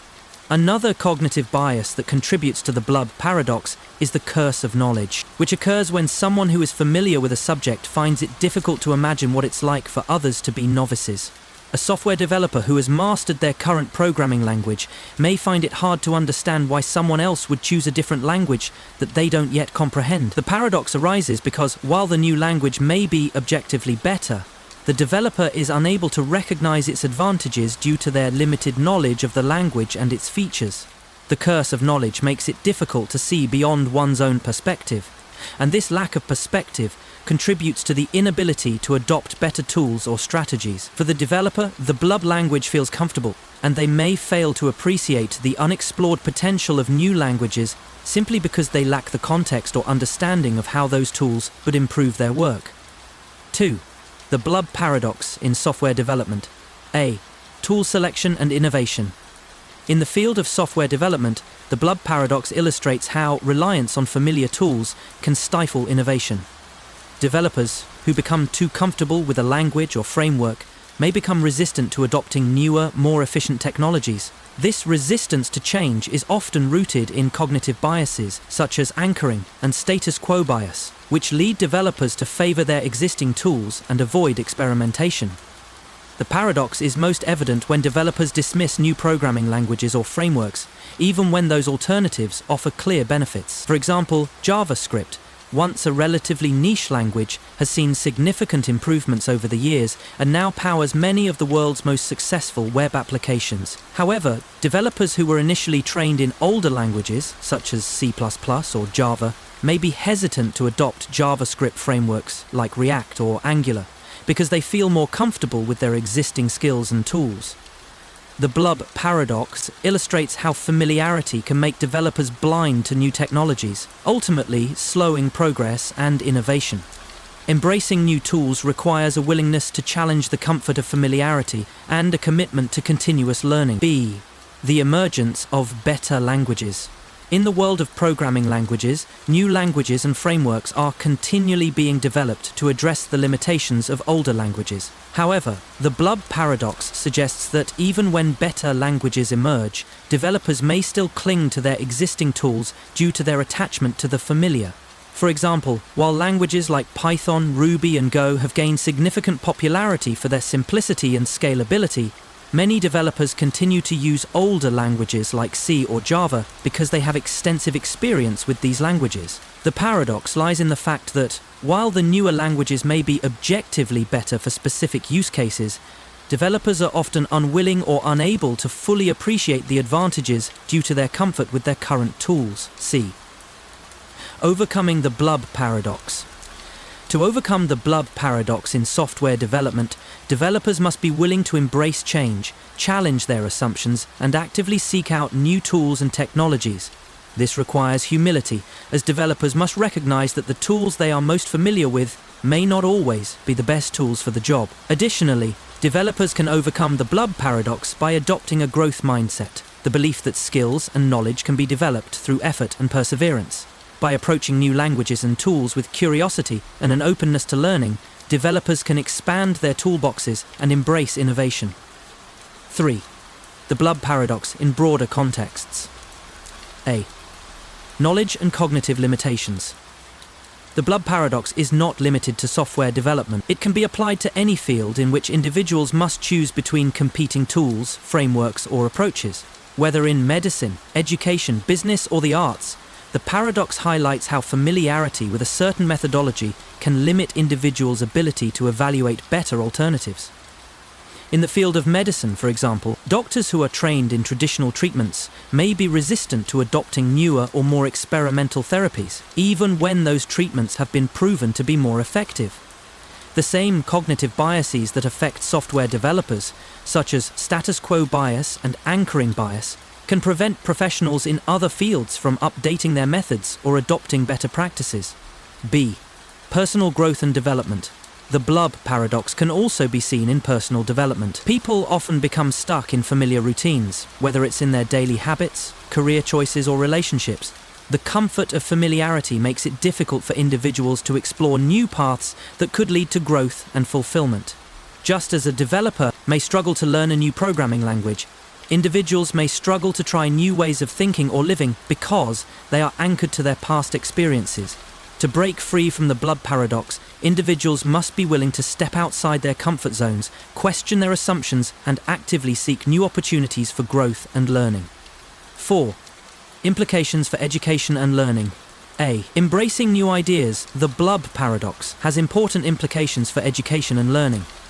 Educators and students alike must recognize the value of exposure to new ideas and different perspectives. Just as software developers must be open to exploring new languages, students must be willing to consider ideas that challenge their existing beliefs and knowledge. The paradox emphasizes the importance of critical thinking, curiosity, and continuous learning. B. Overcoming cognitive barriers to learning. In education, it's crucial to understand the cognitive barriers that prevent individuals from embracing new knowledge. The blub paradox highlights how familiarity with a particular subject or method can make it difficult to accept superior alternatives. Educators can help students overcome this by fostering an environment that encourages exploration, problem solving, and adaptation to new ideas. Stability-instability paradox. Imagine a world where the threat of war is so great that it deters countries from engaging in open conflict, yet the very fear of war creates a fragile peace. This is the stability-instability paradox, a concept that highlights a counterintuitive truth in international relations. While the presence of nuclear weapons and mutual assured destruction, MAD, may prevent large-scale wars, they can also encourage smaller conflicts and proxy wars. The paradox lies in the idea that while the stability provided by the fear of nuclear annihilation may prevent direct conflicts between superpowers, it can lead to an unstable world order where countries engage in indirect wars, interventions, and military posturing. The balance of power seems to be achieved through the fear of total destruction, but in doing so it fosters a volatile environment where the risk of escalation into a global conflict remains ever present. How can the pursuit of stability lead to instability? The stability-instability paradox forces us to rethink the nature of global peace and the role of deterrence in shaping international diplomacy. Let's dive into the stability-instability paradox, where nuclear deterrence brings peace but also makes the world more fragile and dangerous. The stability-instability paradox was first articulated by George K. Kennan, an American diplomat and one of the architects of the Cold War policy of containment. The paradox emerged from the strategic logic of nuclear deterrence during the Cold War, particularly during the intense standoff between the United States and the Soviet Union. The theory behind nuclear deterrence was that the threat of mutually assured destruction, MAD, would prevent the two superpowers from engaging in direct conflict. The idea was simple. If both sides possessed enough nuclear weapons to destroy each other, neither would dare to initiate a nuclear war. However, Keenan and other thinkers noticed an interesting contradiction. While nuclear weapons seemed to prevent large-scale wars between the superpowers, the fear of total destruction encouraged states to fight their proxy wars and engage in indirect conflicts through smaller military engagements. The Vietnam War, Korean War, and Afghan conflict are examples of how global superpowers would often support allied nations or rebels in regions of strategic importance, using covert operations and military aid to influence outcomes, all while avoiding direct conflict with each other. The paradox suggests that nuclear deterrence, which created a stable peace between major nuclear powers, also led to instability in the form of indirect conflicts and proxy wars, where the threat of escalation loomed large, but did not prevent smaller, more contained military actions. The stability-instability paradox remains relevant in discussions about nuclear strategy, deterrence theory, and the balance of power in modern geopolitics. The stability-instability paradox explains a counterintuitive aspect of modern international relations, particularly in the context of nuclear weapons and military power. The paradox suggests that the presence of nuclear deterrence, where the threat of mutual annihilation keeps the superpowers from engaging in large-scale, direct warfare, can foster a stable peace between major powers, but also lead to instability through smaller-scale conflict. Here are the key factors contributing to the paradox. 1. The power of nuclear deterrence. A. The concept of mutually assured destruction. MAD. The stability-instability paradox revolves around the theory of mutually assured destruction. MAD. A central idea during the Cold War. The concept of MAD posits that if two nuclear-armed states have the capability to destroy each other's societies with their nuclear arsenals, neither state will initiate a full-scale war due to the fear of total annihilation. In theory, this creates a stable peace, where the existential threat of nuclear war prevents large-scale military conflicts between nuclear powers. The logic of MAD is simple but powerful. If a state knows that any act of aggression could result in uncontrollable escalation leading to nuclear war, it will be deterred from making an aggressive move. The possibility of nuclear retaliation ensures that both parties maintain restraint in their dealings with each other. During the Cold War, this ensured that the United States and the Soviet Union did not directly engage in full-scale warfare, despite their rivalry and proxy conflicts around the globe. The stability of superpower rivalry, the stability between the US and the USSR, was rooted in the balance of nuclear power. Both superpowers had enough nuclear weapons to destroy each other, and this balance of terror helped maintain peace. The understanding that escalation could lead to mutual destruction kept both countries in check. This nuclear balance promoted a kind of strategic stability, where direct conflict was seen as too costly and dangerous to pursue. However, while nuclear deterrence worked to maintain peace between these two superpowers, the paradox emerged when proxy wars became the focus of their rivalry.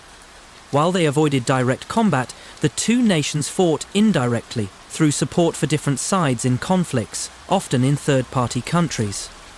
These smaller-scale engagements, though limited in scope, were still influenced by the threat of nuclear escalation, as both sides used military support and covert operations to gain influence. 2.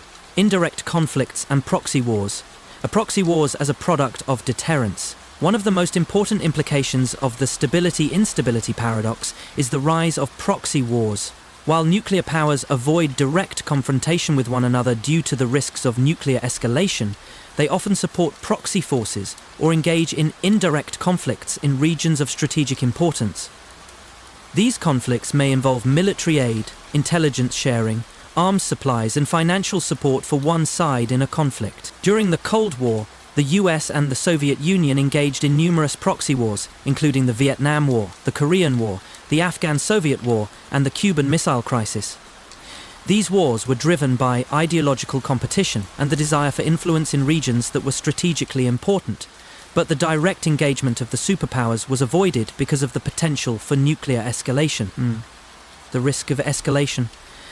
The stability-instability paradox also highlights the dangers of escalation in proxy conflicts. While direct conflict between nuclear powers may be prevented due to the fear of nuclear war, smaller conflicts can still lead to regional instability and unintended consequences. The Cuban Missile Crisis, for example, was a proxy conflict that escalated to the brink of nuclear war. The Afghan-Soviet War of the 1980s was another instance where the US supported Afghan rebels against the Soviet Union, but the risk of escalation to direct superpower conflict was always present. The fear of escalation is present in proxy wars because each side knows that if the conflict grows too large or too visible, it could draw in the superpowers in a direct confrontation. The nuclear balance between the superpowers keeps these wars limited, but it also means that the consequences of failure in these smaller conflicts could have global ramifications. 3. The role of proxy actors and military alliances. A. Proxy actors in modern conflict. The stability-instability paradox is not limited to the Cold War, but continues to shape modern geopolitics. Regional powers, or non-state actors, often act as proxies in contemporary conflicts. These actors are supported by nuclear or major powers seeking to exert influence in a region without directly engaging in combat. The conflicts in Syria, Ukraine, and Yemen all showcase how global powers continue to intervene in conflicts indirectly, using military support, sanctions, or diplomatic influence to back one side in a broader geopolitical contest. In these instances, the major powers maintain strategic stability by avoiding direct war, while still pursuing their interests in regional theatres of conflict. However, the risk of escalation remains a persistent concern. What starts as a limited engagement can, under certain circumstances, spiral out of control and bring the nuclear powers into a direct confrontation. B. Alliances and deterrence. The stability-instability paradox also plays out in the context of military alliances. Alliances like NATO provide a security umbrella for smaller states, deterring aggression from adversaries. However, these alliances can also provoke instability in regions where the adversaries are threatened by the presence of allied powers. The idea of a nuclear umbrella has helped prevent major wars in Europe, but it has also played a role in regional conflicts, as weaker countries may act with confidence, knowing that they are protected by a powerful ally. 4. The paradox of peace and war. A. The costs of stability. While the stability-instability paradox shows how nuclear deterrence can create a stable environment between major powers, it also points out the costs of that stability. The paradox suggests that stability, achieved through fear of total destruction, can fuel smaller conflicts and create an environment where peace is fragile and contingent on constant vigilance. The existence of nuclear weapons has led to a bipolar world order, where major superpowers avoid direct conflict but can be involved in a multitude of proxy wars that destabilize regions and cause suffering for civilians. The paradox raises the question of whether global peace is really achieved when smaller conflicts become more frequent and harder to control, and whether nuclear deterrence ultimately encourages the continuation of regional instability, deterrence, and its long-term implications. Looking ahead, the stability-instability paradox invites us to consider the long-term implications of nuclear proliferation and deterrence. As more countries acquire nuclear weapons, the stability achieved through mutual deterrence may become less reliable, as smaller states with nuclear capabilities may engage in their own proxy conflicts, or face the temptation to use nuclear weapons in a limited context. The paradox extends into the 21st century, where regional powers may use nuclear threats as a way to further their geopolitical ambitions. Paradox of tolerance. In a world where freedom of expression and individual rights are often considered cornerstones of a just society, there exists a troubling paradox. Should a tolerant society tolerate intolerance? The paradox of tolerance presents a fascinating dilemma for democratic societies. In the pursuit of creating a tolerant environment where individuals can express diverse views, does this extend to those who wish to undermine or destroy tolerance itself? Can a society that values free speech and freedom of thought continue to tolerate individuals or groups that seek to suppress these very principles? For instance, should a democracy tolerate those who seek to create a totalitarian regime or incite hate? The paradox forces us to ask, at what point does tolerance become a threat to the very freedoms that make tolerance possible? Is there a moral duty for society to limit the tolerance of intolerant views or behaviours that seek to harm or restrict others' rights? Let's explore the paradox of tolerance, where freedom and acceptance collide with the reality that some forms of intolerance can be dangerous to societal harmony and individual rights. The paradox of tolerance was most famously articulated by the philosopher Karl Popper in his work The Open Society and Its Enemies, 1945. Popper argued that in a liberal society, there must be a limit to the degree of tolerance extended to intolerant ideologies. He believed that unlimited tolerance could allow intolerant groups to destroy the very conditions that allow for tolerance, creating a situation where intolerance undermines the freedom of others. Popper used the example of fascism and communism to illustrate the paradox. If a society tolerates groups that seek to eliminate freedom and democracy, it risks losing its own open nature. Popper's argument was rooted in the idea that the protection of an open democratic society requires that those who seek to destroy it through violent means or oppressive ideologies be excluded or marginalized. Since then, the paradox of tolerance has become a key discussion in political philosophy, particularly in debates about free speech, hate speech, and the boundaries of democratic tolerance. In modern contexts, it raises questions about how to handle extremist groups, hate speech, and political ideologies that contradict the values of equality and democracy. The paradox remains relevant as societies continue to grapple with how to balance individual freedoms with the protection of societal well-being. The paradox of tolerance presents a significant challenge for societies that value both freedom of expression and social harmony. It forces us to confront a question that lies at the heart of democracy. Should society protect the rights of individuals to promote ideas that could destroy the very freedoms that allow those rights to exist? To explore this paradox fully, we must examine the tension between unlimited tolerance and the necessity for limits on tolerance in order to preserve democratic values and human rights. 1. The essence of tolerance. A. What is tolerance? At its core, tolerance is the acceptance of diversity in ideas, practices, and beliefs. Even when they conflict with one's own worldview, tolerant societies allow individuals to express differing opinions, practice various religions, and hold diverse beliefs without fear of retribution. Tolerance is a foundational principle of liberal democracy and human rights, ensuring that people have the freedom to live according to their values and beliefs, as long as they do not harm others. In this ideal, tolerance is an expansive and inclusive principle, promoting peaceful coexistence and fostering social cohesion. By tolerating others' differences, societies can create a space for diverse cultural, religious, and philosophical expressions, enriching the collective experience. B. Tolerance and the limits of tolerance. The paradox of tolerance arises when the boundaries of this acceptance are tested. Karl Popper warned that unlimited tolerance could lead to the destruction of tolerance. If a tolerant society continues to allow intolerant ideologies, such as extremism, hate speech, or violent ideologies to flourish, it risks undermining the very freedoms that make tolerance possible.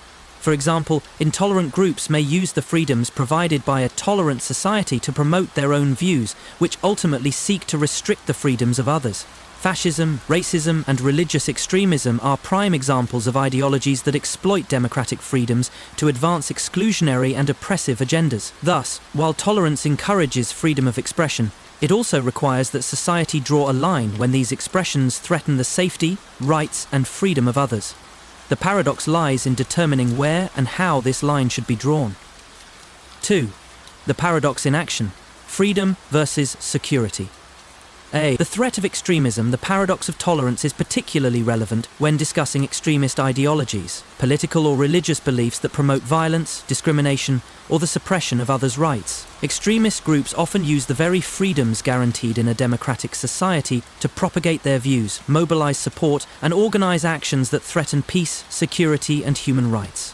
For example, in societies that prioritize freedom of speech, groups that advocate for hate, violence, and segregation may be allowed to express their views publicly.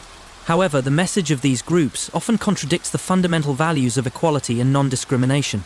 The paradox here is that while these groups are given the freedom to express their opinions, their expressions often serve to undermine the very fabric of the democratic society that granted them that freedom. B. The question of censorship. The question then becomes, should a tolerant society censor or regulate hate speech or extremist views in order to protect democratic values? Some argue that allowing freedom of speech, even for intolerant ideas, is essential for the preservation of democracy. They believe that allowing all voices to be heard, no matter how extreme, ensures that no one ideology dominates and that the marketplace of ideas remains open. However, others argue that unchecked freedom of speech can be dangerous, particularly when it allows intolerant groups to gain influence and undermine the rights of marginalized communities. In this sense, the paradox forces societies to consider whether free expression should ever be limited in order to protect the overall stability and well-being of society. 3. The role of law in balancing tolerance. A. Legal protections and limits. In democratic societies, laws are designed to balance individual freedoms with the protection of public safety and human rights. While freedom of speech is often considered a fundamental right, most countries have laws that regulate speech when it incites violence, promotes hatred, or threatens public order. These laws represent an effort to address the paradox of tolerance by drawing clear boundaries between acceptable and unacceptable expressions of intolerance. For instance, hate speech laws exist in many countries to prevent the promotion of discriminatory or violent ideas based on race, religion, gender, or other protected characteristics. These laws restrict speech that seeks to harm or incite violence against others, balancing the need for freedom of expression with the protection of individual rights. However, the application of these laws is often controversial, as they raise important questions about the limits of freedom of speech and the subjectivity of what is considered harmful or intolerant. The paradox of tolerance underscores the difficulty of creating a legal framework that can balance the protection of freedom with the need to limit harm caused by intolerant speech and actions. B. The role of social norms. While laws provide a framework for regulating speech, social norms and public opinion also play a crucial role in managing the tension between tolerance and intolerance. In many societies, social norms dictate what is considered acceptable and unacceptable in terms of behavior and speech. These norms are often more effective in curbing harmful behavior than laws alone, as they reflect the collective values and principles of society. In some cases, social ostracism or public shaming may be used to address intolerant behavior without the need for legal intervention. While these methods may not always be appropriate or effective, they represent an alternative approach to dealing with the paradox of tolerance, where the community takes responsibility for maintaining the values of democracy and social harmony. 4. The ethical dilemma of tolerance. A. Moral and philosophical considerations. The paradox of tolerance raises important moral and philosophical questions about the limits of democratic values and the nature of free will. If a society is built on principles of freedom and equality, is it morally justified to exclude or restrict certain ideas or actions, even if they threaten the well-being of others? On one hand, tolerance is a core value of democratic societies, and many argue that censorship or restriction of ideas goes against the principle of individual autonomy and freedom of speech. On the other hand, allowing intolerant ideologies to flourish may lead to the erosion of freedom and social justice. The paradox forces us to consider how society can maintain its open nature while protecting individual rights, and ensuring that intolerant groups do not undermine these very freedoms. This dilemma sits at the intersection of democratic governance, human rights, and ethical responsibility. B. The global context. In the global context, the paradox of tolerance becomes even more complex. Many countries with different political and cultural backgrounds grapple with the tension between free expression and protecting public order. While liberal democracies may place strong emphasis on freedom of speech, countries with more authoritarian regimes often justify repression of free expression in the name of social stability and national security. The paradox raises questions about universal human rights and whether societies around the world can agree on the limits of intolerance in a globalized world where ideas and beliefs increasingly intersect across borders. 5. Conclusion: balancing tolerance and intolerance. The paradox of tolerance challenges societies to balance the protection of freedom of expression with the need to safeguard public safety, social harmony, and individual rights. While tolerance is a cornerstone of democratic values, it must be tempered by the recognition that some forms of intolerance can pose an existential threat to these values. Ultimately, the paradox highlights the complexity of living in an open society, where the freedoms of speech and expression must be constantly negotiated to ensure that they do not threaten the core values of democracy, equality, and justice. As society grapples with the limits of tolerance, it must remain vigilant in defending the freedoms that allow diverse voices to thrive, while protecting against the harm caused by ideologies that seek to destroy them. Paradox of democracy. Democracy is often hailed as the ultimate system of governance, a model where the will of the majority prevails and freedom and equality are foundational principles. But what happens when the will of the majority directly undermines the rights and freedoms of the minority? The paradox of democracy poses a critical question. How can a system that prioritizes majority rule ensure the protection of minority rights? In a democracy, the majority makes decisions. But what if these decisions harm the minority or undermine individual freedoms? This paradox challenges the very heart of democratic ideals, questioning how a majoritarian system can reconcile the tension between the collective will and the individual rights. Should the majority always have the power to shape society's laws and policies? Or should certain rights be inalienable, even if the majority desires to infringe upon them? The paradox of democracy forces us to reconsider the very foundations of democratic governance and whether true democracy can exist without a fair balance between majority rule and minority protection. Let's explore this paradox, where freedom, majority rule, and equality collide. The paradox of democracy has been a subject of philosophical debate for centuries, with early political theorists like Plato and Aristotle questioning the ideal balance between majority rule and the protection of minority rights. The tension between popular sovereignty and individual freedoms became particularly pronounced during the development of modern democratic thought, especially in the 18th and 19th centuries. The paradox gained greater prominence during the American French Revolutions, which championed popular democracy and the rights of man. In the United States, the question of slavery and the rights of African Americans posed a stark challenge to the democratic ideal. While the majority of white Americans in the 19th century supported slavery, the minority of enslaved people fought for their freedom, creating a fundamental paradox between democratic governance and human rights. Philosophers like John Stuart Mill and Alexis de Tocqueville contributed to the debate by emphasizing the need for protections against the tyranny of the majority. In his seminal work On Liberty, Mill argued that individual freedom should be protected even against the will of the majority, advocating for limitations on majority rule when it threatens individual rights. Over time, the paradox of democracy has become central in discussions about civil rights, freedom of speech, and the limits of government power. It challenges democratic societies to consider how to achieve a just and equitable balance between the will of the majority and the rights of individuals and minority groups.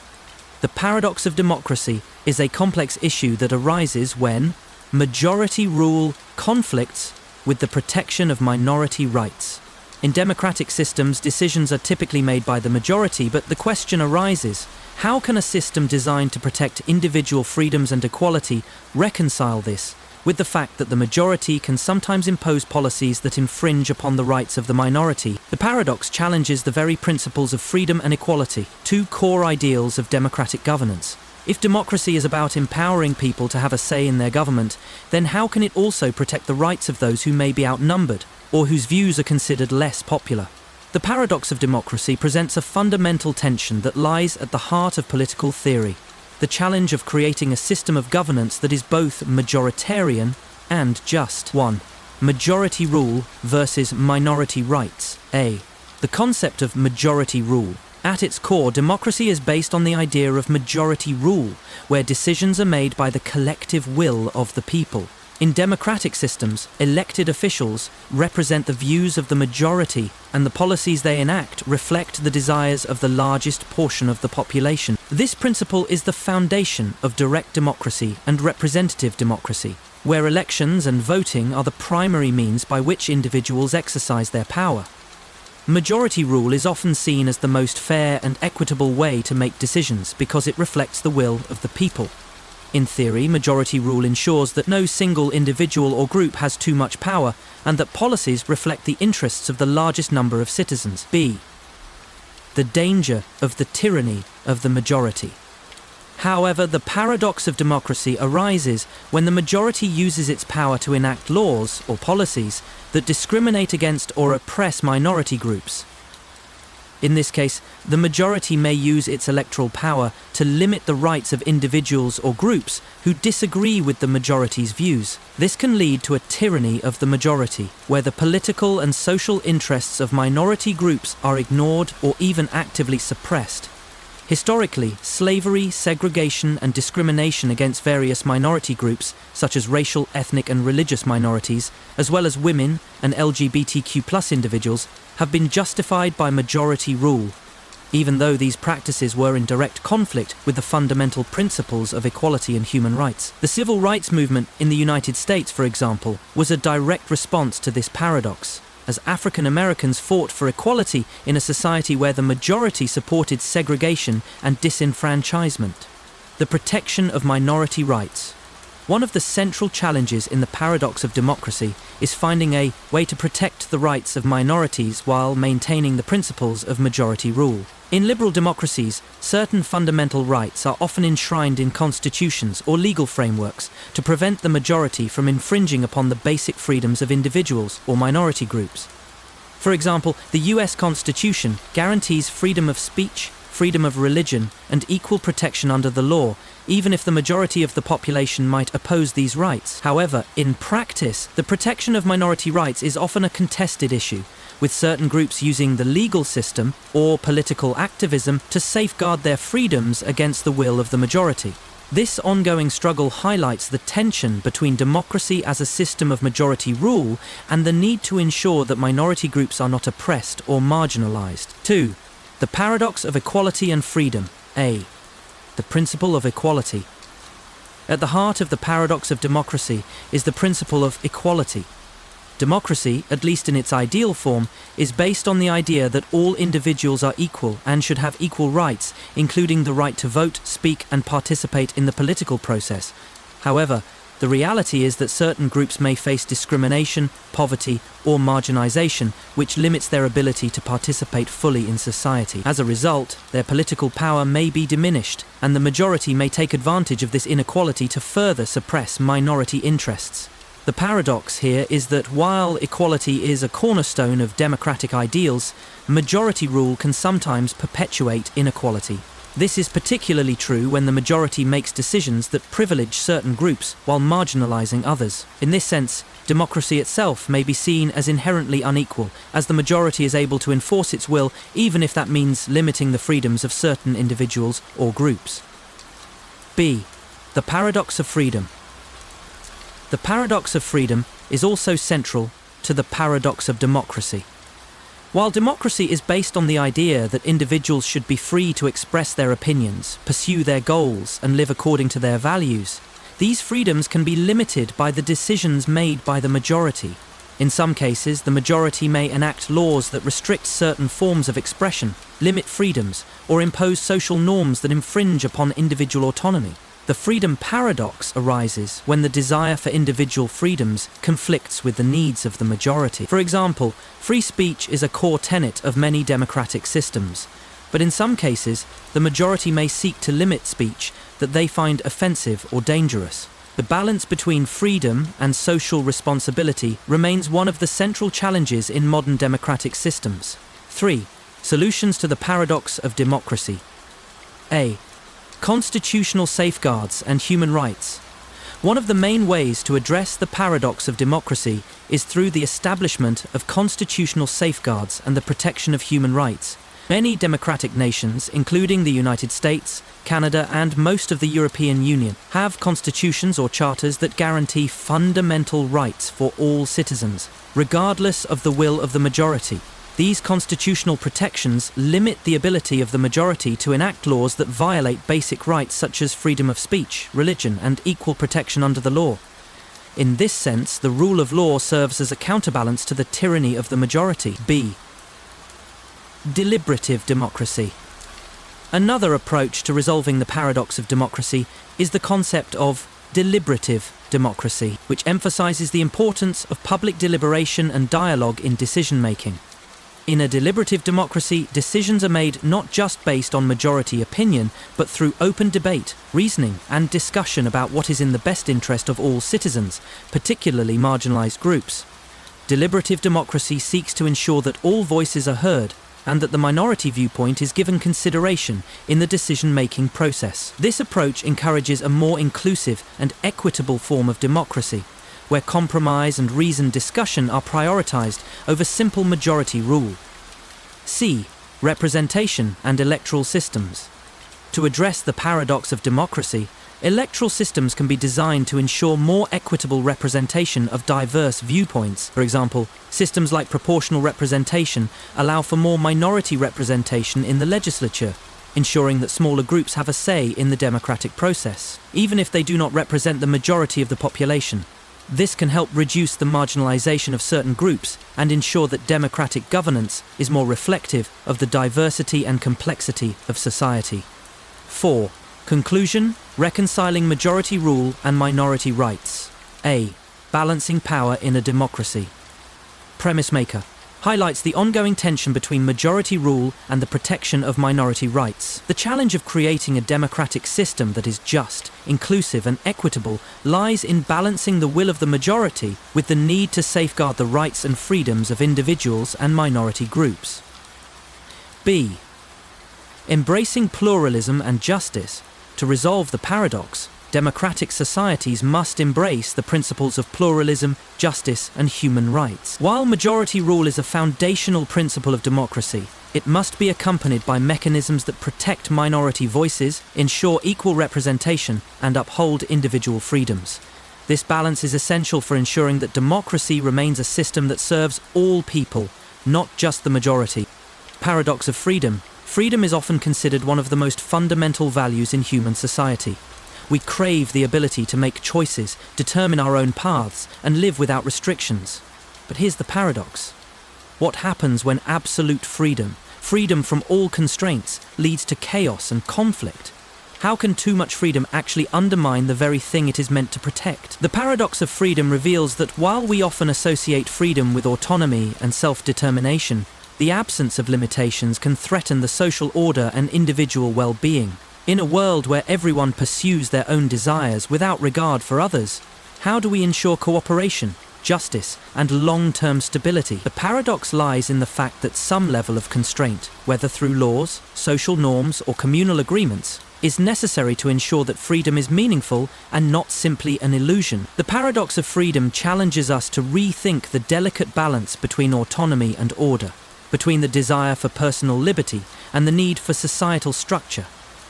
Let's explore this paradox, where freedom and constraint collide, in a tension that forms the foundation of much of political philosophy and social theory. The paradox of freedom has been explored in political philosophy for centuries, with early roots in the writings of philosophers like Jean-Jacques Rousseau, Thomas Hobbes, and John Locke. These thinkers grappled with the tension between individual liberty and the need for collective order. Rousseau famously argued that while humans are born free, they are everywhere in chains, referring to the social contract and the limitations society imposes on personal freedom. For Rousseau, the solution was a new form of freedom that emerged through participation in a collective will that promoted the common good. Thomas Hobbes, in his work Leviathan, 1651, painted a darker view of freedom, arguing that without a higher authority, i.e. a sovereign, individuals would live in a state of nature, a condition of anarchy and violence, where personal freedom would lead to self-destruction. In this view, Hobbes emphasized the need for strong, centralized control to avoid the chaos that would result from total liberty. In contrast, John Locke believed in a limited government, one that protects individual rights but does not infringe upon personal freedoms. Locke's social contract theory suggested that freedom and government must coexist in a way that maximizes liberty without threatening social order. The paradox of freedom became more prominent in modern political philosophy and sociology as countries navigated the balance between liberalism and order. This paradox challenges us to reconsider whether true freedom can exist without some form of structure, regulation, or collective responsibility. The paradox of freedom is a fundamental issue in political philosophy, ethics, and social theory, posing the question, can true freedom exist without constraints?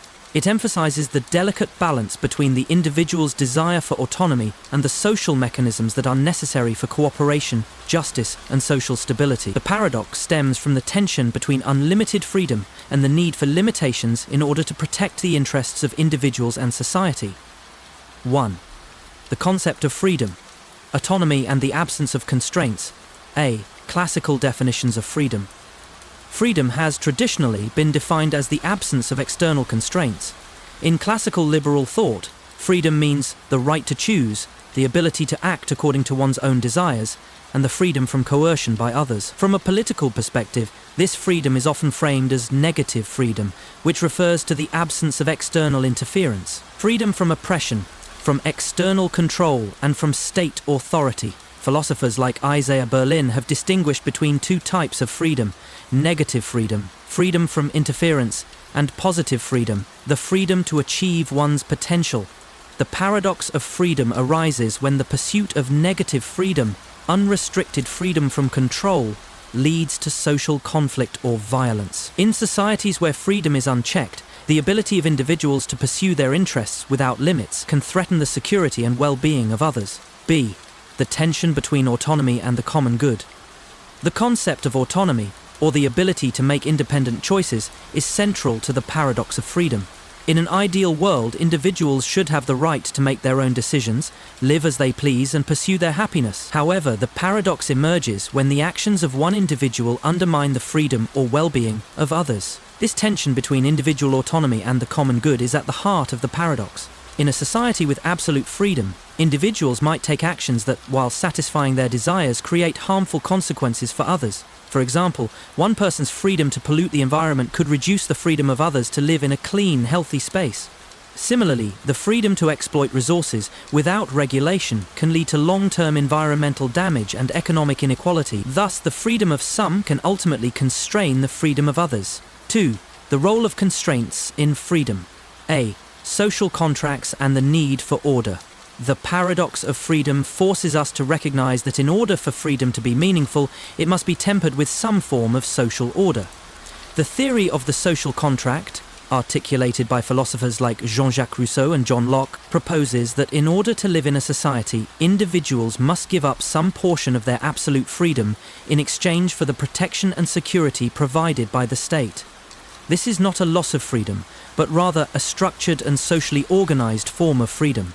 Rousseau's idea of the general will suggests that true freedom comes from participating in decisions that reflect the collective good. In his view, individuals can be free within the framework of a just society that imposes constraints that align with the common good. Thus, while people may give up some personal freedoms, they gain a sense of belonging and protection within a structured society. In contrast, Hobbes believed that absolute freedom without control would lead to chaos, where individuals, driven by self-interest, would fight for dominance. For Hobbes, the only way to ensure freedom and security was through a strong central authority, a sovereign that could enforce laws and maintain social order. In this view, individuals forfeit certain freedoms to avoid anarchy and maintain personal security. B. Positive freedom and the role of the state. The concept of positive freedom expands on the idea that true freedom involves the ability to achieve one's potential. This view suggests that freedom is not merely the absence of interference, but also the presence of conditions that allow individuals to flourish, such as education, healthcare, and economic opportunity. John Stuart Mill, in his work On Liberty, 1859, proposed that the role of the state should be to ensure that individuals are free to pursue their own goals, and that society should intervene only when an individual's actions harm others. For Mill, liberty can be protected only by ensuring that the freedom of others is respected, creating a system where the maximum possible freedom is achieved without infringing upon others' rights. The paradox of freedom here is that achieving the greatest level of freedom for all requires some level of restriction or constraint on individual actions. 3. The dangers of absolute freedom. A. The risk of social breakdown. When freedom is pursued without limits, society can descend into chaos. Without laws, regulations, and social norms, individuals may act solely based on their own interests, ignoring the well-being of others. This can lead to social breakdown, where cooperation and shared responsibility are undermined. The paradox of freedom becomes apparent when we realize that complete freedom leads to self-interest, overriding the common good, which can erode the very freedoms that were meant to be protected. For example, individuals who exploit natural resources without restraint may harm the environment, diminishing the freedom of future generations to enjoy a clean and sustainable world. Similarly, the freedom to harm others, whether through violence or exploitation, can result in restricted freedom for others. This creates a paradox where the desire for personal freedom ultimately leads to a loss of freedom for everyone. B. Freedom and inequality. The paradox of freedom also highlights the tension between equality and freedom. In societies with large income disparities or unequal access to resources, some individuals may have more opportunities to exercise their freedom, while others may be restricted by poverty or discrimination. The paradox here is that absolute freedom in an unequal society can exacerbate inequalities, undermining the freedom of the disadvantaged. In a system where people are free to pursue their interests without regulation, wealth and power can become concentrated in the hands of a few, while the majority experiences economic oppression or social marginalization. This creates a scenario where the freedom of a few constrains the freedom of the many, leading to a reduction in overall societal freedom. 4. Balancing freedom and responsibility. A. Individual responsibility in a free society. The paradox of freedom forces us to consider the responsibility that comes with freedom. If freedom is to be meaningful, it must be accompanied by a sense of responsibility towards others. Individuals who act irresponsibly, ignoring the impact of their actions on the broader community, undermine the very freedoms they seek. Responsibility involves recognizing the limits of freedom, understanding that one's actions can have repercussions, and acknowledging the rights of others. True freedom is not about being free to do whatever one pleases, but about the freedom to act in ways that contribute to the well-being of oneself and society as a whole. B. The role of law in freedom. The role of law is crucial in balancing the paradox of freedom. Laws provide a framework that allows individuals to pursue their desires without infringing upon the rights of others. The law ensures that freedom is protected and equalized, preventing one person's freedom from undermining another's. It also allows for accountability when someone's actions cause harm. The paradox is that freedom requires limits, and these limits are imposed by society to protect the collective well-being and ensure that individual freedoms do not cause harm or chaos. Paradox of banknotes. Imagine holding a piece of paper in your hand, a banknote that is printed with a specific value. On the surface, it is just a piece of paper, nothing more than ink and fiber. But in your hands, it is a symbol of trust and value. This is the paradox of banknotes, the strange truth that the value of money, specifically paper money, exists not because of its intrinsic value, but because of the collective belief and trust that it has value. Banknotes themselves have no inherent worth, no precious metals, no tangible goods behind them, but they can be exchanged for goods and services, thus representing value in an economy. How is it possible for something with no tangible value to function as a medium of exchange in the modern world? The paradox lies in the illusion of value that banknotes create, which is supported by public trust, government backing, and economic stability. If people lose faith in the value of currency, the system collapses. Yet, the very existence of trust in paper money is what makes it valuable.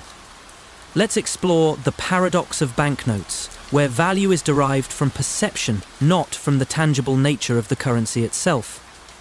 The paradox of banknotes became more apparent with the advent of fiat money, which has been the backbone of most modern economies since the early 20th century. Unlike commodity money such as gold or silver, which has intrinsic value, fiat money is currency that has no intrinsic value. Its value comes solely from the trust placed in it by governments and societies. The term fiat money comes from the Latin word fiat, meaning let it be done, or it shall be, signifying that the value of the money is not inherent but is declared by government decree. Early paper money was issued by various governments as a promise that it could be exchanged for gold or other commodities. However, during the 20th century, particularly after the Bretton Woods Agreement in 1944, many countries transitioned away from gold-backed currency, abandoning the idea that money needed to be backed by a physical commodity. By the 1970s, most major economies, including the United States, had fully adopted fiat currency systems, where paper money was no longer tied to any physical asset, but instead was backed by the government's authority and the confidence of its people. This transition led to the emergence of the paradox of banknotes. How could pieces of paper, with no tangible backing, hold any real value? The answer lies in the trust of individuals, institutions, and governments, all of which ensure that banknotes hold value as long as they are accepted in transactions and as long as the public continues to believe in the stability of the monetary system. The paradox of banknotes exists because, at first glance, paper money seems to defy traditional economic logic. Banknotes have no inherent value. They are not made of precious metals like gold or silver, nor are they tied to a physical commodity that can be consumed or traded. Yet, in modern economies, paper money is widely accepted as a medium of exchange, unit of account and store of value, all of which are fundamental characteristics of money. 1. The role of trust in fiat money. A. The creation of value through trust. The value of fiat currency arises from the trust that people place in it. Unlike commodity money, which is valued because it represents something tangible, fiat money is valuable because people believe it will be accepted in exchange for goods and services. This belief is reinforced by the authority of governments and central banks, which issue and regulate currency. The trust placed in fiat money is largely influenced by the economic stability of the country issuing the currency. For example, the US dollar is accepted worldwide because of the global confidence in the US economy, the strength of its institutions, and the trust that the Federal Reserve will manage inflation and interest rates responsibly. This social contract between the government, the central bank, and the public creates a system where paper notes can be exchanged for real goods and services despite having no inherent value themselves. The paradox emerges when we consider the question: if the value of money is merely psychological, dependent on belief, what happens if that belief erodes? The collapse of a nation's currency due to hyperinflation or political instability is a tragic example of this paradox in action. Once trust in the currency system disappears, the paper notes lose their value and are no longer accepted as payment. B. Government backing and the role of central banks. The role of central banks and government backing in maintaining the value of fiat currency cannot be overstated. When a government declares that its banknotes are legal tender, meaning they must be accepted for payment of debts, this declaration is the foundation of the currency's value. Central banks, like the Federal Reserve in the US, regulate the money supply and implement monetary policies to ensure that the value of the currency remains stable. However, the paradox becomes apparent when we recognize that the backing of the currency is not tangible. The government does not store vast reserves of gold or other commodities to cover its banknotes. Instead, it backs its currency with economic power, taxation, and political influence. This system relies on the belief that the government will honor its financial obligations and manage the economy in a way that maintains public confidence in the currency. 2. The limits of trust and the consequences of loss. A. Hyperinflation and the collapse of fiat currencies. The paradox of banknotes comes into full view when we consider the devastating effects of a loss of trust in a currency. Hyperinflation, a situation where a country's currency rapidly loses value, often results from a breakdown in confidence in the government or central bank's ability to manage the economy. When people no longer believe that a currency will hold its value, they may begin to hoard goods, convert their money into other currencies, or even resort to barter. A classic example of the paradox is Zimbabwe in the late 2000s, where hyperinflation caused the country's currency to lose virtually all its value. The government printed more money to pay off its debts, but the increased supply led to skyrocketing prices. In some cases, prices doubled every few hours. Eventually, the Zimbabwean dollar became worthless, and people resorted to using foreign currencies like the US dollar or South African rand. This collapse highlights the importance of trust.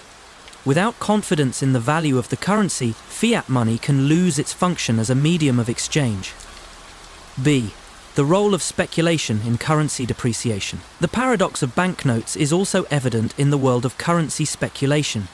Investors and speculators can cause a currency to lose its value not through any fundamental economic issues, but simply by losing faith in it. For example, if speculators believe that a country's government will not be able to manage its economy properly, they may begin to sell off the country's currency in favor of more stable alternatives. This mass withdrawal of support can cause a currency to rapidly devalue, creating the paradox where paper money, backed by government promises, becomes useless in the market. One such example is the Asian financial crisis of 1997, where speculative attacks on several Asian currencies led to dramatic devaluations. The trust in these currencies was eroded, and their economic collapse followed. The paradox here is that even though these currencies were once considered stable and trustworthy, a loss of confidence led to their downfall, exposing the fragility of fiat money systems. 3. The global trust in the dollar and the role of reserve currencies. A. The dollar as the world's reserve currency. The paradox of banknotes is especially noticeable when we consider the US dollar, which functions as the world's reserve currency. Despite the fact that the US dollar is not backed by gold or any other physical asset, it is the preferred currency for international trade, investment, and savings. This paradox stems from the global trust placed in the US government, Federal Reserve, and the stability of the American economy. The dollar's dominance in global markets has created a situation where dollars are held as reserves by central banks, financial institutions, and governments all around the world. Even countries with limited economic ties to the US often hold large quantities of US dollars in their reserves. This phenomenon is a testament to the power of trust in a currency backed by the authority of a single nation-state. B. The future of fiat money in a global economy. The paradox of fiat currency systems is further compounded by globalization. As more nations engage in cross-border trade and financial transactions, the role of digital currencies and cryptocurrencies is emerging as an alternative to traditional fiat money. The rise of digital assets like Bitcoin challenges the very idea of government-backed money and creates a new form of trust-based currency, further complicating the paradox of banknotes. If trust in fiat money were to decline globally, cryptocurrencies may offer an alternative, but they too rely on trust in the technology, the blockchain, and the system that supports it. The paradox is that, whether it's fiat money or digital currency, all forms of money rely on public trust to function. 4. The future of trust in currency systems. A. Strengthening trust and stability. To resolve the paradox of banknotes, governments and central banks must work to strengthen public trust in their currencies. This involves maintaining economic stability, managing inflation, and ensuring that the currency remains stable in relation to real goods and services. Transparency in monetary policy and fiscal responsibility are key factors in building this trust. B. The role of technology and financial innovation. Emerging technologies and financial innovations, such as blockchain and central bank digital currencies, CBDCs, may play a role in reshaping the relationship between trust and value in monetary systems. By leveraging these new systems, governments and central banks could potentially increase transparency and trust in currency markets, offering new ways to resolve the paradox of fiat money.